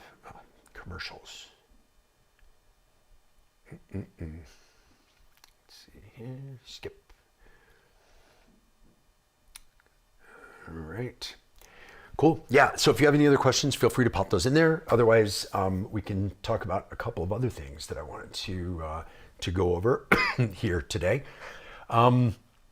So again, the whole premise of this is kind of making a techno live set. So we've talked a lot about the hardware. A really important thing for me too is kind of like building block pieces, so that I can perform the improvised sets that I perform. So having things that are kind of at my fingertips that can be those kind of key elements for me. So that's why, you know, for example, with something like the Blackbox, having the ability to have things like atmospheres, right? For me, it's important to have stuff like this because they go in my track. So I've got a bunch of different ones. Just things that are kind of like in the background. So sounds that I like to have as kind of foundational sound elements. And I tend to use those as samples because I don't want to waste a whole bunch of modules creating something that it's just easy enough to put a loop sample in. I want the modules to be for things that are playable and immediate and improvisational while I'm performing, whether that's from a sound design perspective or whatever. So something that can give you those foundational elements. So for me, again, it's the Blackbox. It could be an MPC, it could be an Octatrack, it could be the Digitact, it could be a computer. It doesn't really matter. It's like whatever works the best for you, but something that can give you those elements that are very much kind of right at hand, so you don't have to kind of fumble around for them in the dark, figuring out different settings and whatever. Just let those things do their own thing, because they're the less important pieces, even though they're very important to the kind of overall. So just let them go, let them do their thing. Then what I tend to do is I have foundational drum elements that I always keep the same. So I always use this Shackmat battering ram as my kick drum. I sequence it from inside the Oxie one. It's on this very first channel down here on the bottom, the very first lane. I've done a couple things with this, which I saw a question about the tape on here, and I'll explain what that is in just a sec. So I'll use this as my kick drum. And the reason why I use this, if you hear, it can be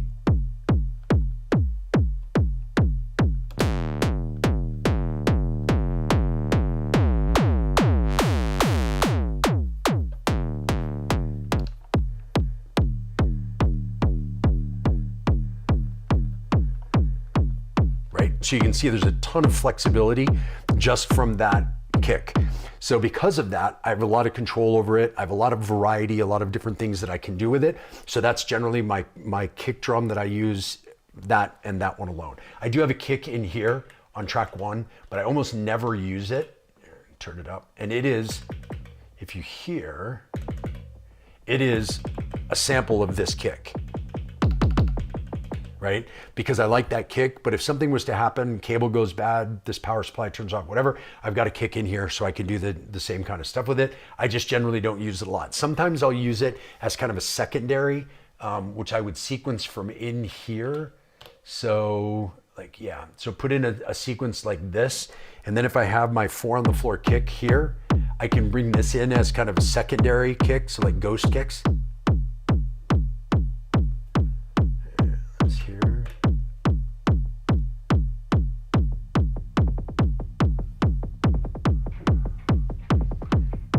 Right, so it gives you a way to kind of add interest to it with a kick that sounds really similar. So I do that sometimes, although not very often. But it is there as an option. Other foundational drum elements, those are all kind of found in tracks 1 through 8 on the Digitact. And those are all sequenced internally. So with those, I have, individual things like clap. I've got some percussive elements, closed hat, open hat, ride, and tom, which I have turned down right now. So that way, and I do have those sequenced in here, by the way. I leave those, let's see here. So if I go to, so like my 16th hi-hats, they're sequenced as the 16th hi-hat, and then I have like an LFO that's set up on the attack of that so that it adds some variety to those. Because I know I'm going to use a 16th hat, I don't need to sequence that in the moment. I know I'm going to use an offbeat closed hat. I know I'm going to use an offbeat ride. So I just leave those. I sequence those here, and then I leave those there. So that way, when I'm playing, if I'm cruising along, let's play some random thing here. So we were playing before. So if I'm playing something like this and I need a foundational element, so if I want to use an offbeat hi-hat, I just know that that's always there. So I have these foundational elements that I can kind of always go back to, or ride, or close hat. So I know where those are, or a clap. And then I have clap fills.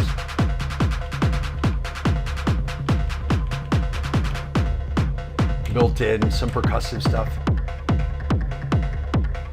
which I can change up as well.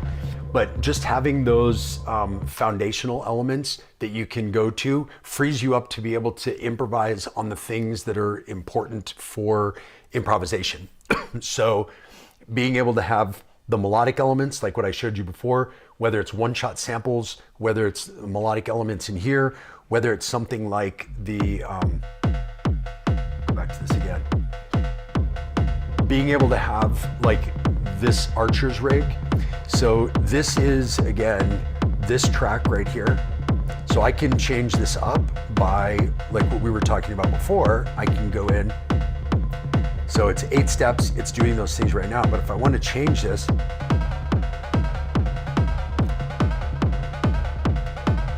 It gives me the ability to change up the sequence really quick, improvised on the fly.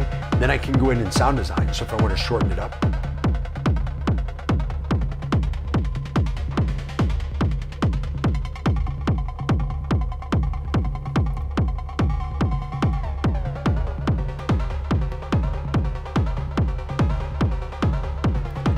So for me, the best part about the improvising is being able to write melodies and patterns on the fly and then be able to go in and sound design. I do the same over here. So if I'm using, let's see, if we unmute, I don't know, 10? No, 10's gonna be too weird. Unmute 13. So you can see it's triggering this over here. It's triggering track 13 over here. So if I go into track 13, now I have all those sound design capabilities here.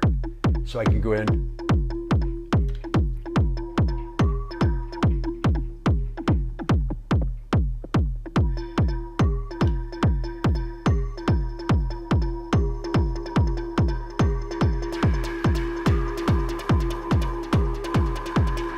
So again, I'm sequencing it from here, right? So if I was to go in again into this, so this is hardly moving around at all.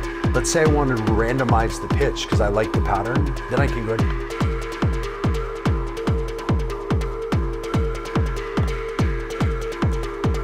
So now I have a pattern that I can work with. Okay.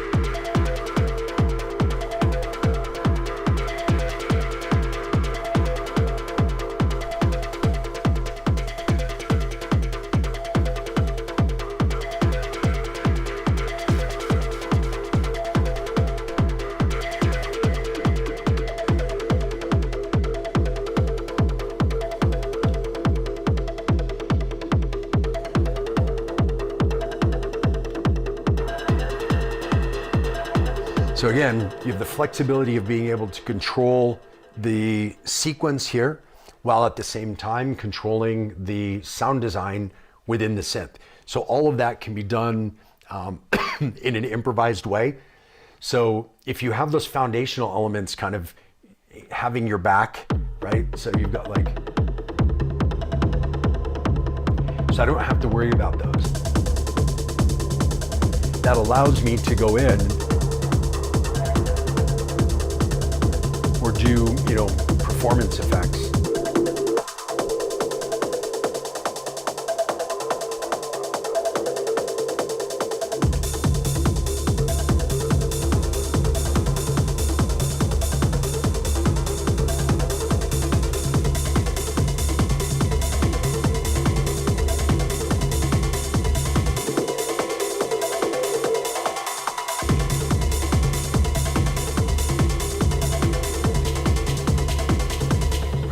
So again, having the foundational pieces so you don't have to worry about them, so that you can focus on the things that are the key elements, the fun elements, the melodic elements, the performative, the sound design, changing up, doing patterns, performance effects, build-ups, breakdowns.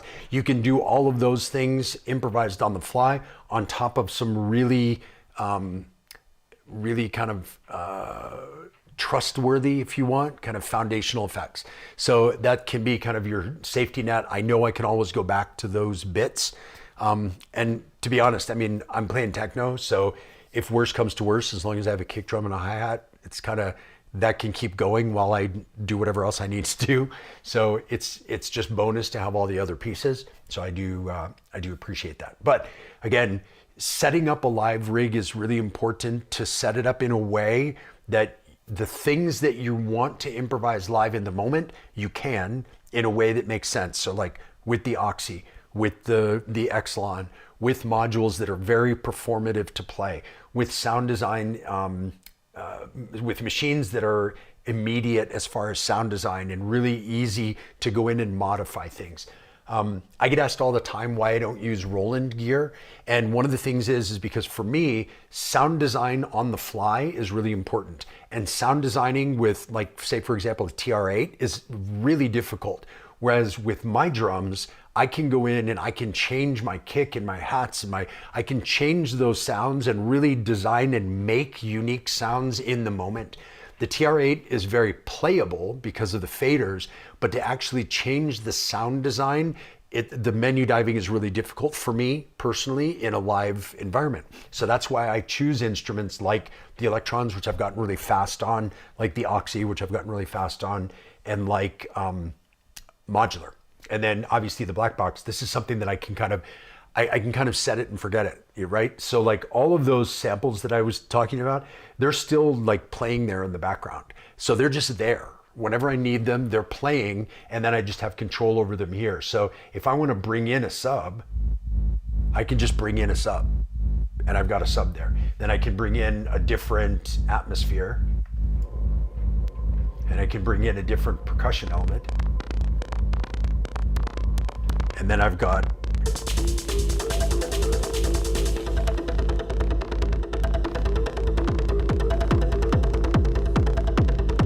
right? And you've already got the foundation of something built.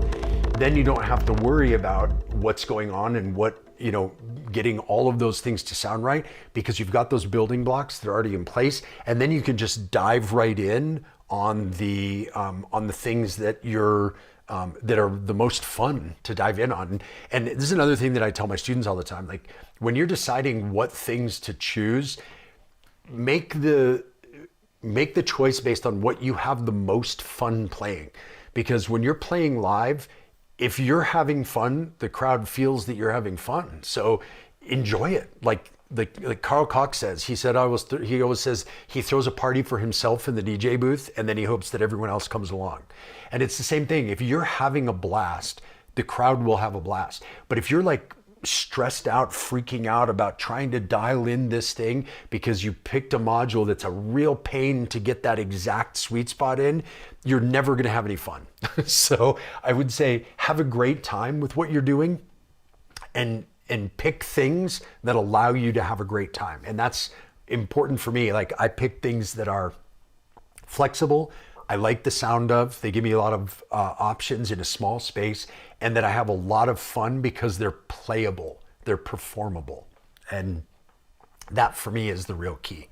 So anyway, let's see, we got some more questions here. Do you ever use the BIA as a kick ever? No, I don't. I don't think I've ever used the BIA as a kick. I know a lot of people do, and it sounds great as a kick. I just have a great kick. And before that, I had great kick samples that I made in the rhythm. So I never really use it. I prefer to use it kind of like I'm using the Archer's rig. I prefer to use it as kind of like tonal percussion stuff. So like stuff like this.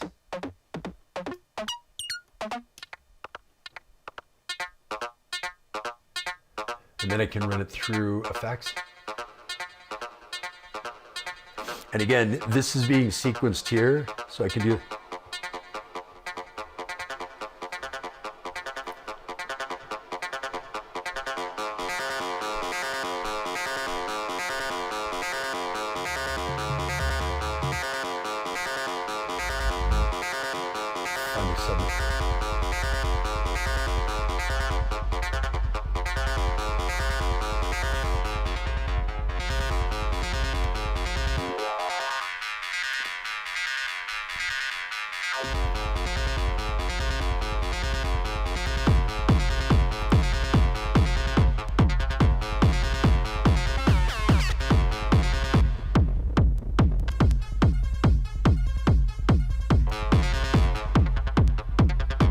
So you can see it's more like that tonal percussion thing. So it has tone. So I'm sequencing melodies. I was going to use air quotes for melodies because my stuff doesn't have a lot of melodies. So I'll sequence like melodies with it, but it's more like very kind of plucky and percussive. One of the things I love about it is the attack on it.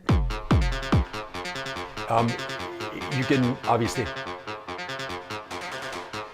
you can extend it out or make the attack really short, or make it longer, soften it up. But once you turn it to the left, past or up to 0, it adds in white noise, so it becomes way more percussive.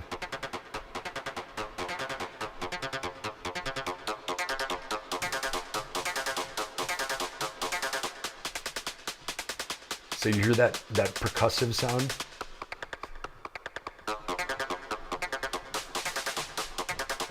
So I love that because then when you add that in with effects or like send it to the Ghost, take that side chain off.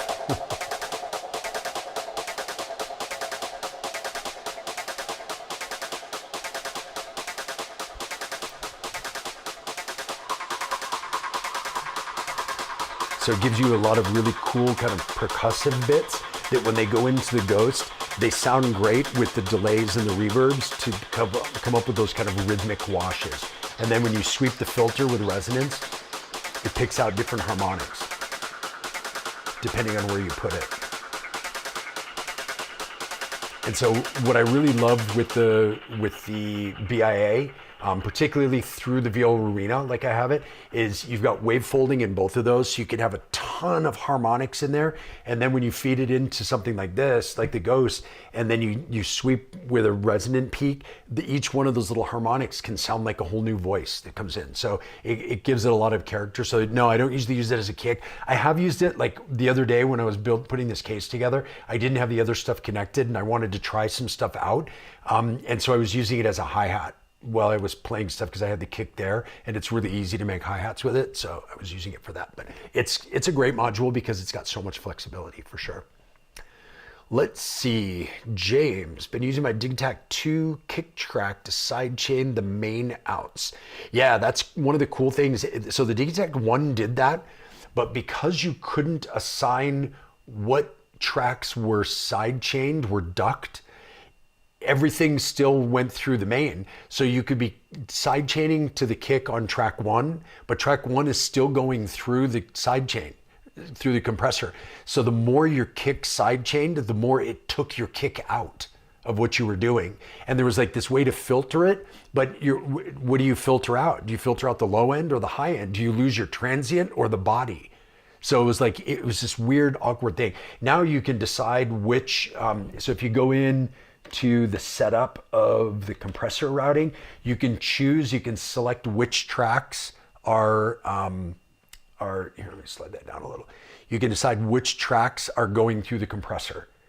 So you can like pick and choose which ones you want, or you can put them all. So yeah, that made it way, way, way more usable.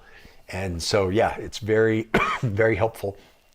I'm using the compressor, like I said, I have an input that I can use from my kick over here that I can go into the left in or the right in and then use that as the sidechain. So that way I can sidechain anything that's coming from there, which is pretty handy as well to have that in there. Let's see, Always Hungry. Are you using the Innovation to Control Digitac 2? Big fan of the channel. Thanks for sharing your hardware knowledge. No problem. Thanks. Big fan of having you guys here. Thank you. I am not controlling the Digitac 2. I'm controlling the Blackbox. The Digitac 2 it's on its own. The only thing I'm using to control it is the Oxie 1. I'm sequencing a bunch of the like 9 through 16, those melodic one shots. I'm sequencing from the Oxie 1. But no, this is controlling volume and filter, so high pass, low pass on all 16 tracks in the Blackbox. Let's see here. I think that's Silent Night, I believe. Any recommendations for production techniques for blown out sound?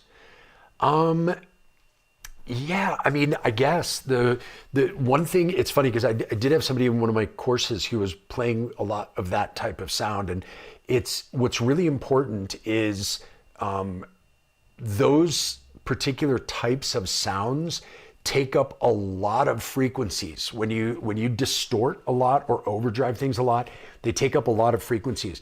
So it becomes really a challenge to mix. So you have to be really careful about reining in the sound into frequency bands that are the key for the individual sound that you're using, and then try not to overlap those as much as possible so that everything kind of sits in its own spot in the frequency spectrum. Because if they don't, once you start to clutter those up, it's really difficult to clean up with that kind of sound. So I would say try to sort that out when you're sculpting sounds rather than trying to fix it later, because that can be a really difficult thing.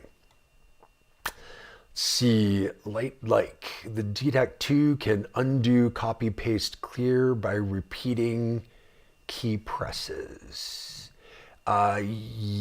yes, you can undo, copy, paste, clear, but you can't undo sequencing, and you can't generate things and then undo and redo what you generated.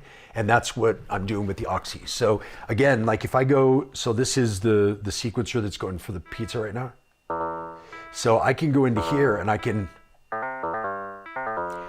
and if I decide I don't like that, I can undo back to where I was, or I can redo.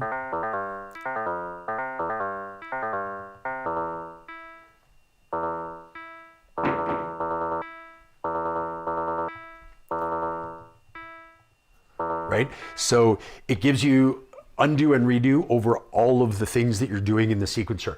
Digitact can do undo, copy, paste, clear, and that's it. So if I go in there and I'm like, oh, I'm going to write this pattern, I'm going to change these notes, and I'm going to do whatever, and I go, you know what? I liked better what I had before. If I didn't do the function yes to save that state, and then the function no to reload that state, and you only have the kind of one state that you can go back to, which is very fun for sure. I can tell you, I've used that a ton on the Electron boxes, but you can't do this kind of like moving back through steps and going forward through steps of sequences and melodies and that kind of stuff. So it's again, it's a real strength of the Oxie, and it's a really great way that the Oxie complements what the Digitact does really well. So that's why I've got them both working together. Let's see. Hey, Circo, what will replace your Syntact now? I don't know. I don't know what you mean. I am selling my Syntact because I'm just not using it.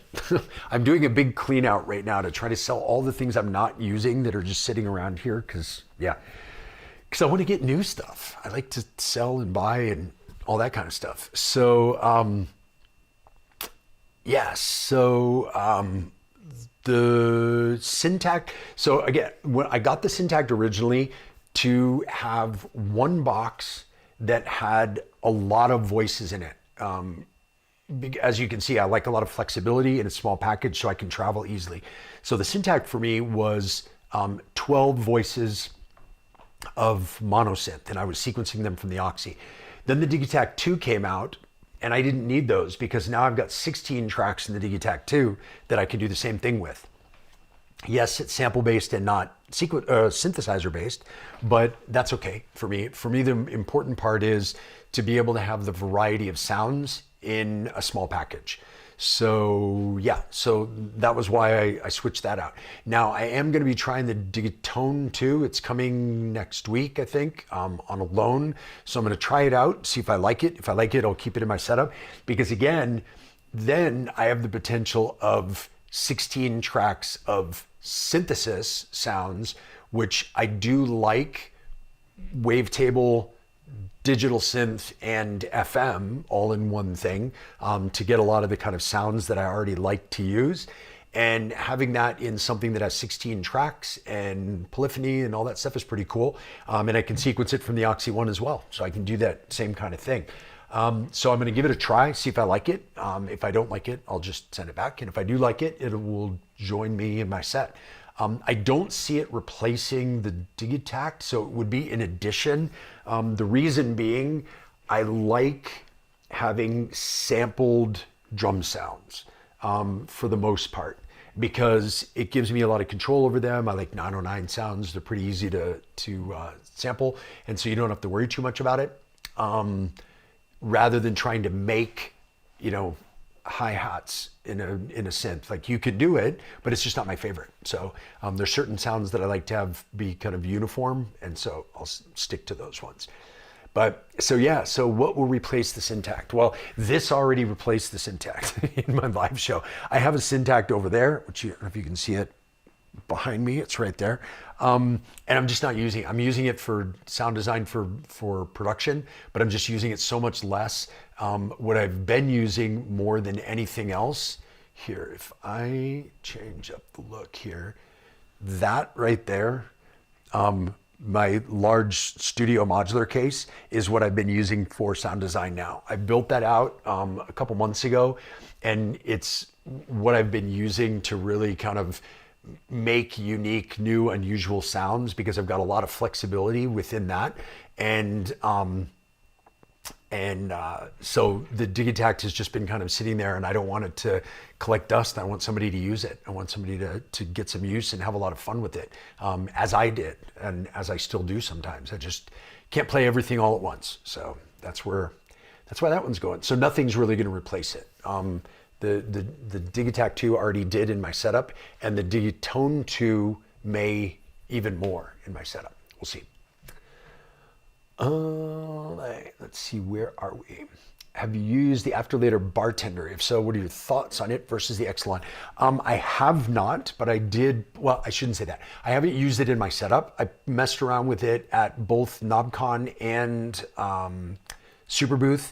I spoke with my good friend Mark Synthdad, who you may watch his channel. We talked a lot about it. He's a big fan of it. I like the expandability of it. I think that's very cool. And the playability of it. For me, it's a really good kind of standard mixer that kind of does the normal mixer stuff. So I don't see anything wrong with it. It didn't have anything that was unique enough for me to get me to swap it out for the WMD performance mixer that I was using before. The Exelon did. This has a lot of new things that the Performance Mixer Mark 1 did not have. I'm going to be trying out or I'm going to be doing some testing actually for WMD on the Performance Mixer Mark 2. I'm going to put that in my studio case and test it out, see how it works. It does some cool things as well, so I will check and see how that works. But the Bartender didn't do anything that really kind of grabbed me and said, oh, this is unique compared with what you already have. Where the Exelon did, because of the kind of ecosystem of all the Exelon add-on modules that you can do. This is only a couple. There's actually a bunch of them. So this I/O is 3.5 millimeter. There's actually a TRS output, which is 1/4 inch output. So you can have this cabled behind the boards to TRS individual outputs by channel that you can just plug right into your audio interface. And so that's handy as well. They also have a new one that's called the Optics. It's a Mark II of the Optics, which is a way to connect things like this into a module that then goes out via ADAT. So you don't have to cable all the way out on cables.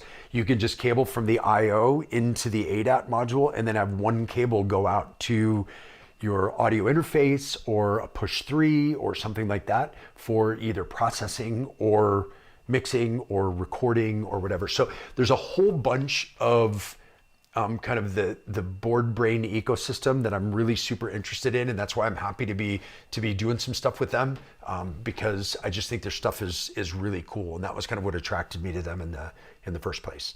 And Adam from Boardbrain is a great guy, so it was good to get to know him.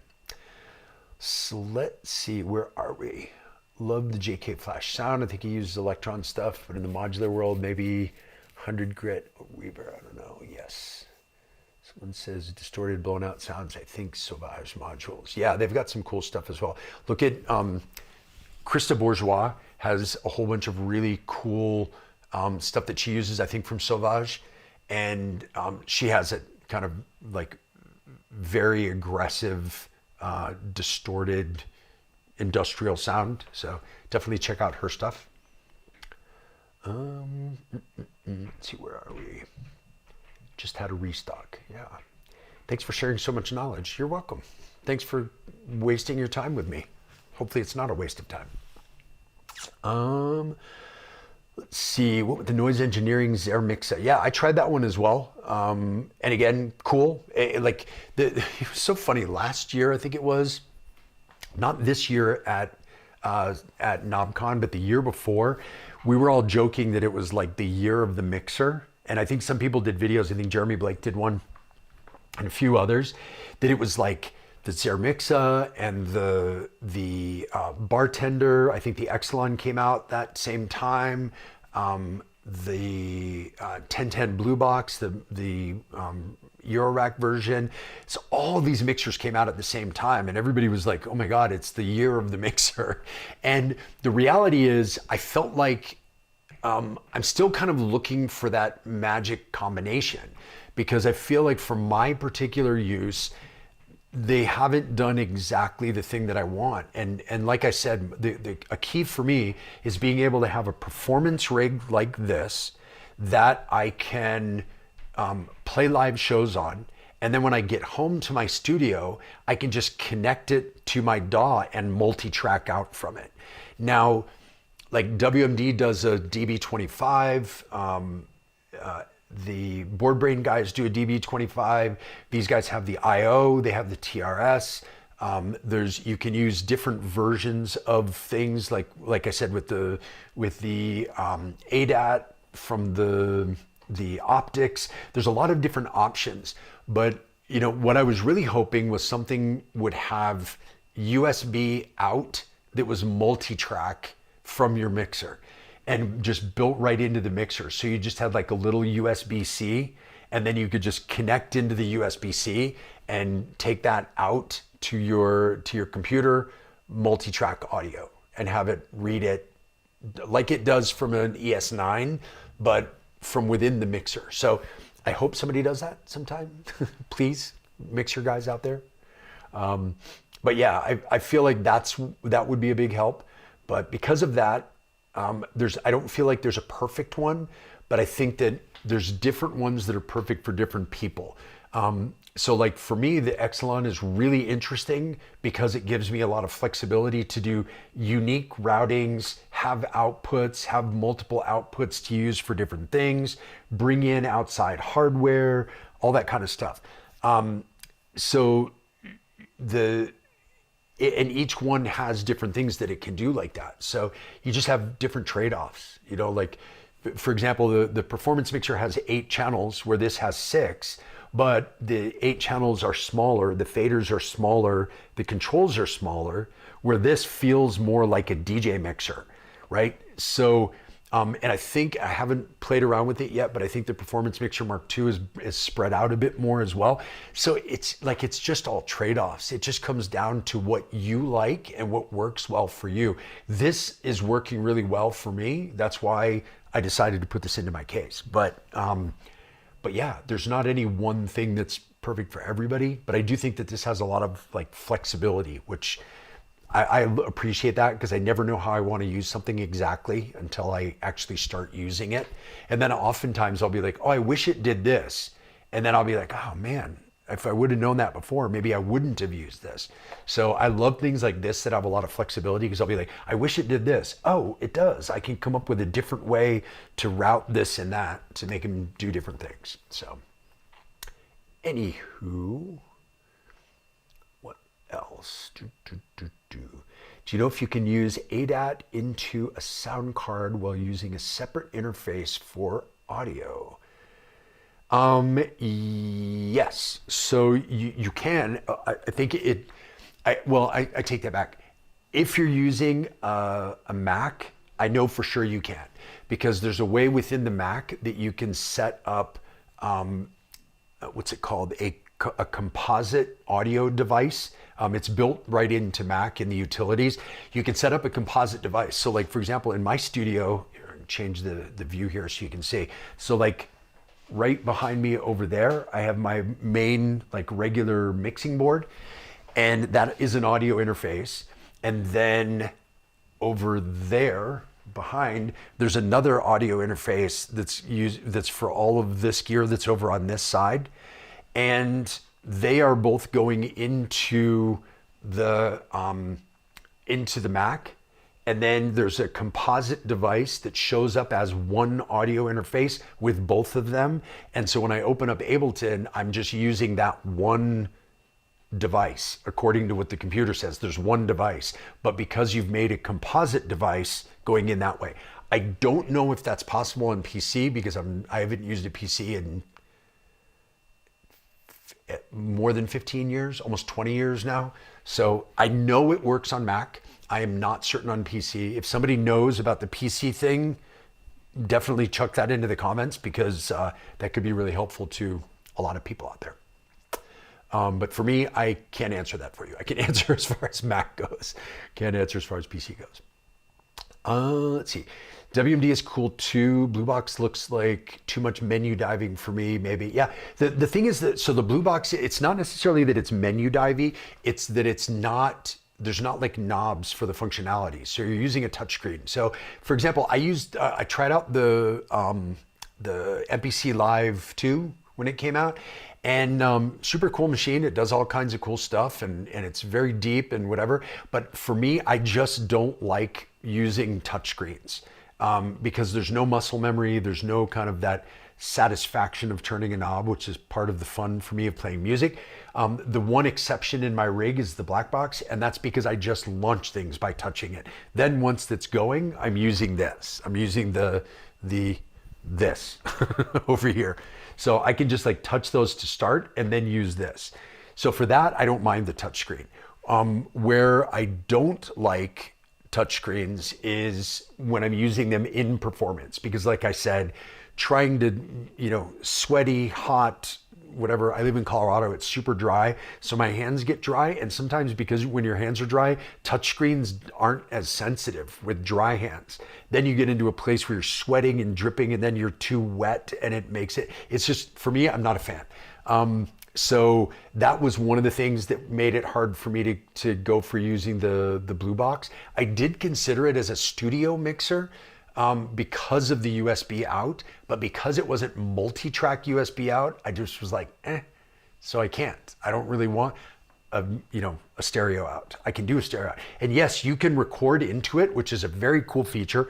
You can record multi-track kind of stems internally, then take out the SD card and put it in your computer. That is very cool, because then you can you can record multi-track while you're performing live in a show, and then when you get back to your studio, you can pull that out and put it into your computer, and you've got all those stems, which is pretty cool.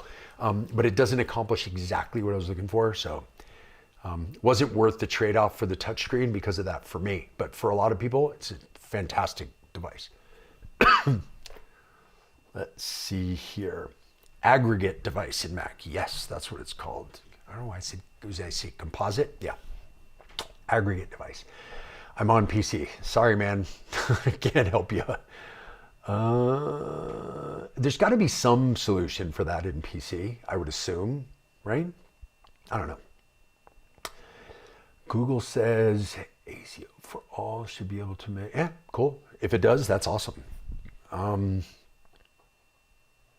It's in the pipeline. Well, there you go. Sorry, left coastline. It's the drawbacks, everybody's gotta make sacrifices for whatever gear you're using. So that's your sacrifice for using PC. I'm sure there's benefits, but yeah. Would you ever sell your Octatrack now that it's not in your setup? No. I wouldn't. And the reason why is because for me, the Octatrack is not just a mixer, performance mixer. If it was, I would sell it for not using it in my setup. The thing for me about the Octatrack is, and I've said this numerous times on these streams, the Octatrack for me is the Swiss Army knife in my music world. If I was making something or a live setup or producing or whatever, and I needed a sample chopper, I have the Octatrack. If I need effects, I have the Octatrack. If I need time stretching, I have the Octatrack. If I want sample chopping, I have the Octatrack. If I need a drum machine just randomly, I can use the Octatrack. If I need a mixer, I can use the Octatrack. So it can be all these different things. At different times. And as I've said before, don't try to make it do everything all at once, because then it gets too convoluted. But the fact that you've got that as your kind of like multi-tool, I have like right here in my little drawer, right here, I have an actual Swiss Army knife that I use all the time. So sometimes I use the knife to open a box when I get a new piece of gear. Sometimes I use the scissors to cut the tape when I'm putting tape on my stuff. But I don't try to use the knife and the scissors at the same time out of opposite ends, because then you're not using either one of them right. And the knife isn't as good as a purpose-built knife and the scissors aren't as good as purpose-built scissors, but to have one thing that you can just reach for and it has all those things, whatever one thing you need at that moment, that's the Octatrack.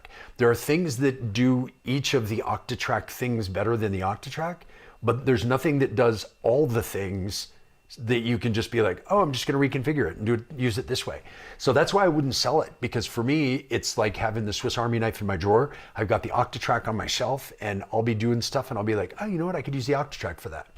Just pop it in and it just makes it that much easier. So yeah, for me, it's a multi-tool. So I would just keep it as a multi-tool.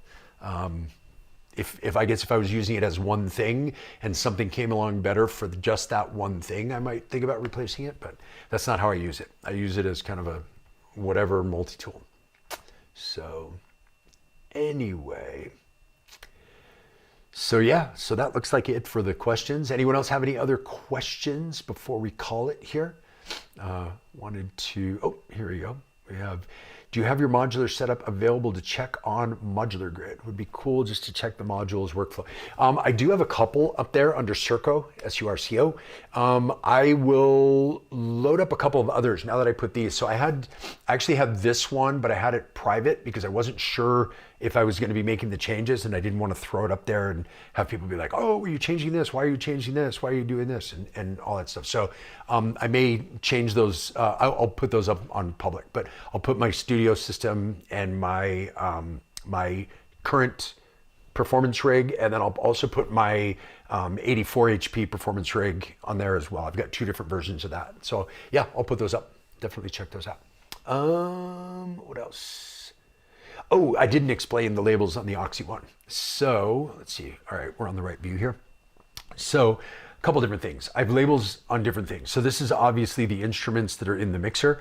On this side, so the mono ones, I don't really care to label those because it's just one device or one voice per mono. So 2, 3, and 4 are all mono. But track 1 is a multi-track. So I have labeled up the side what's on those. So K for kick, AR for Archer's rig, which is this one.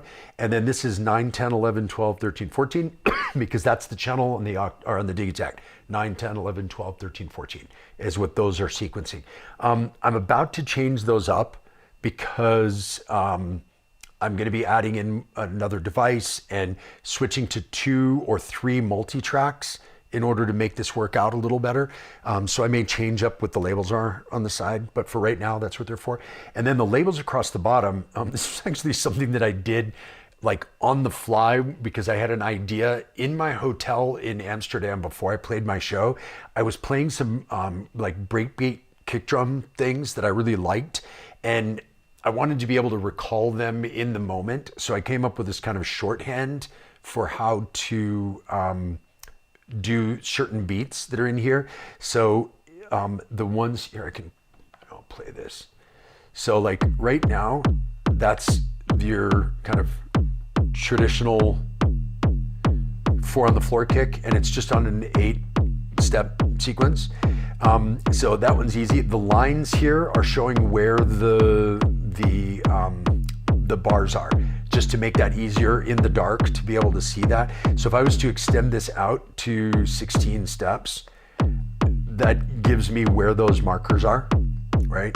But if I change this back up to an 8-step, then I've got, so that's my 4 on the floor kick is in those 2 places. My other shorthand is the dots is 1 pattern. So if I switch this, that's a kick drum pattern that I like. Then I've got the circle pattern, which is these ones. And then I've got the square pattern, which is these. And then I can go back to my 4 on the floor. So that's what those are for, is they're just kind of shorthand for where the breakbeat kick patterns are that I like. So yeah, let's just play this so you can hear. I like to do things in context.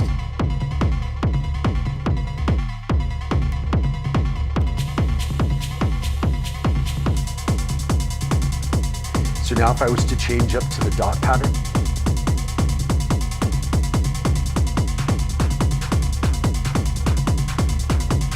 or to the circle pattern,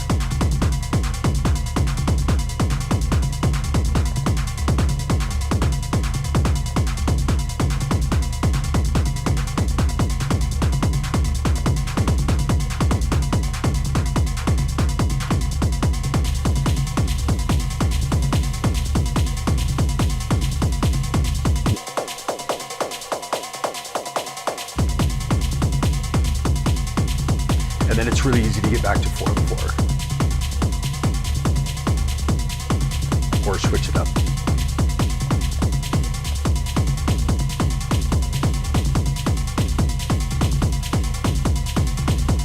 So yeah, because again, I do things live on the fly, improvised.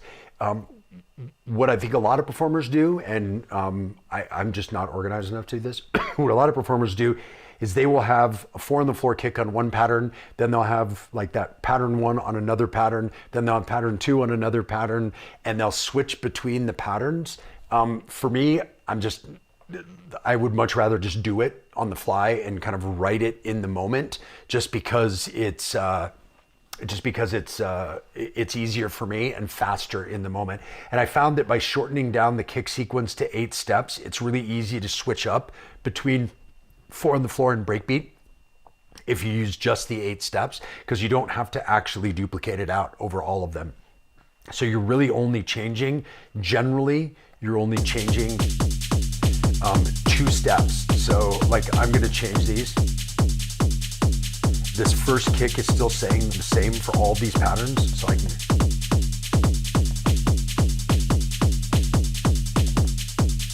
So it's really quick to kind of bounce between them if you use the 8 steps. And I just put these little marks down here to remind me in the dark of what things I was reaching for.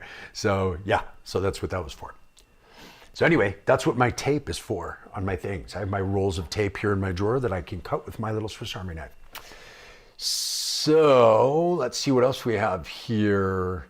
So stoked you got to attend a store event. Yeah, it was actually my second store. I was there 2 years ago, and I saw, the one that I saw was obviously Speedy J, because he does all of them. Benny Rodriguez, Surgeon, Dasha Rush, and who was it? Dasha Rush and Rodhad. At that one, which was amazing. And then this year it was Speedy J with Fiak, the 2 guys from Fiak, and Nene H and Kink. So also fantastic, like just absolutely amazing. So yeah, store was amazing. I loved it. I would go every weekend if I could, but I can't. So yeah, if you ever get a chance to go, for sure go. And if not, definitely check it out on their YouTube channel, because they've got a ton. It's Store Lab, I think, is their YouTube channel. Yeah, check it out, because there's not only are there the store events, which are amazing. So they're like 7 hours long of improvised live hardware with a group of 5 people collaborating the whole time, if you haven't seen it before. But they also have on their channel the Pink Noise events, which are individual live performers that come into the store studio in Rotterdam and record live sets. So there's a lot of great ones in there. I would definitely check those out. Because it's really cool because they have overhead cameras. So if you're on this channel, you're a nerd and you like hardware performances, and if you watch those, you'll love it, because you get this same view that I'm showing you, but of their setups while they're performing. So you can really watch what they're doing, and you can learn a ton from it. So definitely check out the Pink Noise event on the Store Lab YouTube channel, for sure. For sure. Let's see what else. The subs come from the Blackbox, right? What sound source did you use for these? Yes, they do. So I have those loops in here. Some of them are basses that I did from here. I used my Sub 37 for some. I used the DPO module from my Studio Modular for some. And then a few of them I actually got from sample packs that were subs that I liked. So yeah, they're all different ones, but yeah, they're all playing live in here, or sorry, playing looped in here. So I've got on each page, I have 4 groups of 4 sounds. So there's a sub, an atmosphere, a percussion, and what I call a hook. So it's like something that I recorded as a loop from the modular. So I've got sub there, sub there, sub there, and sub there. And that's for that preset of 16 sounds. Then I have atmosphere, atmosphere, atmosphere, and atmosphere, and then percussion, percussion, percussion, and percussion, and then I have hook, hook, hook, and hook, and those are all playing in there. So if worse came to worse, I could just jam something on here while I was fixing something. So if I've had cables go bad during performance, I've had all kinds of things happen. So it gives you a way to kind of help everything kind of work together as kind of a backstop of everything else. So you don't have all your eggs in one basket that can potentially go wrong. Let's see. Thank you. Learned a ton again. Awesome, Michael. Happy you did. Happy you came by. Krista had a great pink noise show. Yeah, she did. Absolutely. Hers was fantastic. She's great. I love her sound anyway. Not the same style that I play, but I actually love her style. So definitely check her out. Krista Bourgeois. She's really, really good. Yeah, her pink noise was a ton of fun. Let's see what else. What holds your overhead camera? I have, let's see if you can see. So in this view, the overhead camera is just this. It's just like a little, they're called Mevo from Logitech. There's 3 of them. So I have like one here, that's my face camera. I have one here that's overhead. And then I have another one that you're looking from right now that's up on like a mic stand. But this is just like a tabletop stand that has an arm on it that this connects to. So, yep. So that's where we are with that. All right. Let's see. Smart combo tool with the Novation. Thanks. Thanks for the store pink noise recommendations. Just checked out their channel now. Yeah, it's awesome. I mean, there's days and days and days of great stuff to watch on the store pink noise thing. So whenever I'm like working in my studio, cleaning or organizing stuff or whatever, I'll just pop one of the store events on my computer and just play it, because they're 7 hours long, each one of them, and I think there's 4 or 5 of them on there now.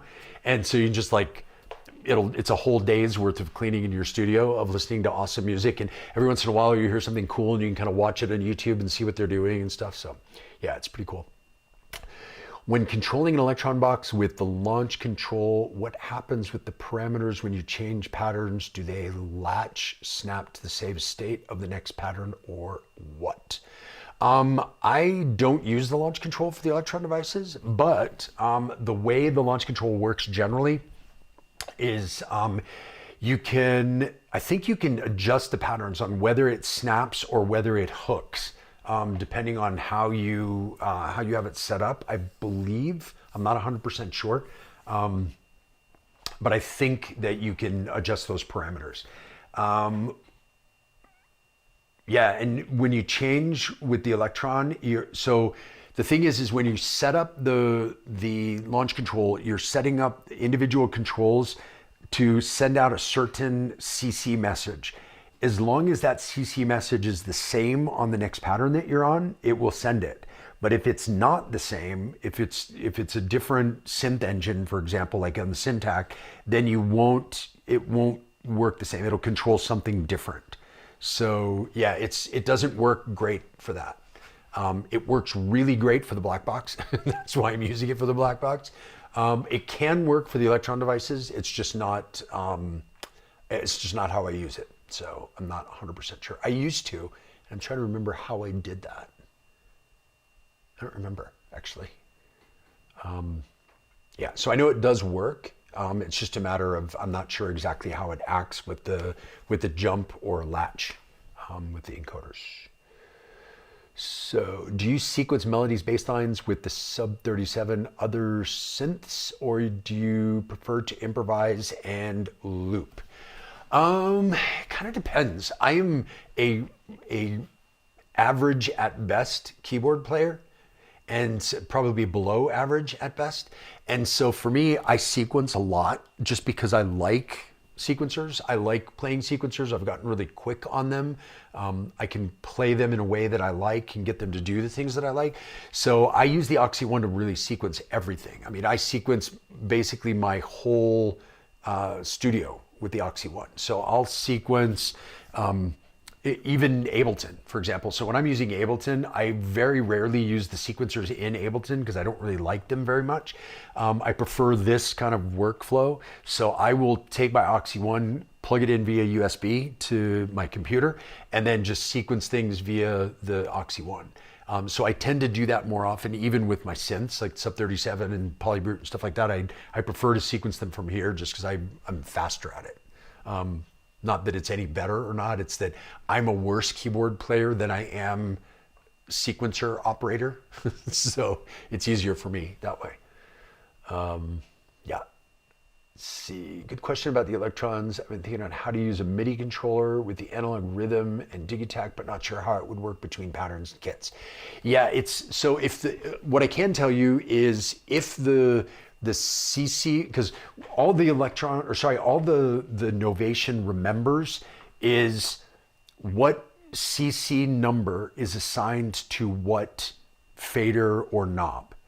And so if you change something on the device you're sending it to, it will still send that knob's movement to that CC number. So if the engine is the same, which in the Digitact, it's easier because it's all samples, so it's like one engine. Whereas the something like the Rhythm or the Syntact, there's a different engine on potentially on every track, on every pattern.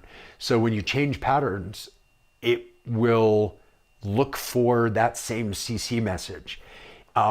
So it's just a matter of how you set it up. And so it can work, but I don't think it will do everything that you're thinking about, but it can work. It's just a matter of making sure you set it up right. It's not going to be a super easy setup, but once you get it set up, it will make things work easier. So, alrighty. Cool. Well, I think that's going to be it for today, unless anyone has any more questions.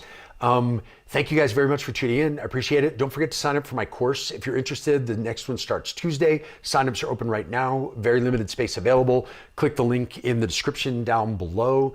I'll pin the comment with that link as well so you can jump in there. It's a lot of fun. It's a month-long intensive, and then you've got things that last indefinitely after that. But there's a month of really great kind of group work and individual one-on-one live calls and online sessions and things like that.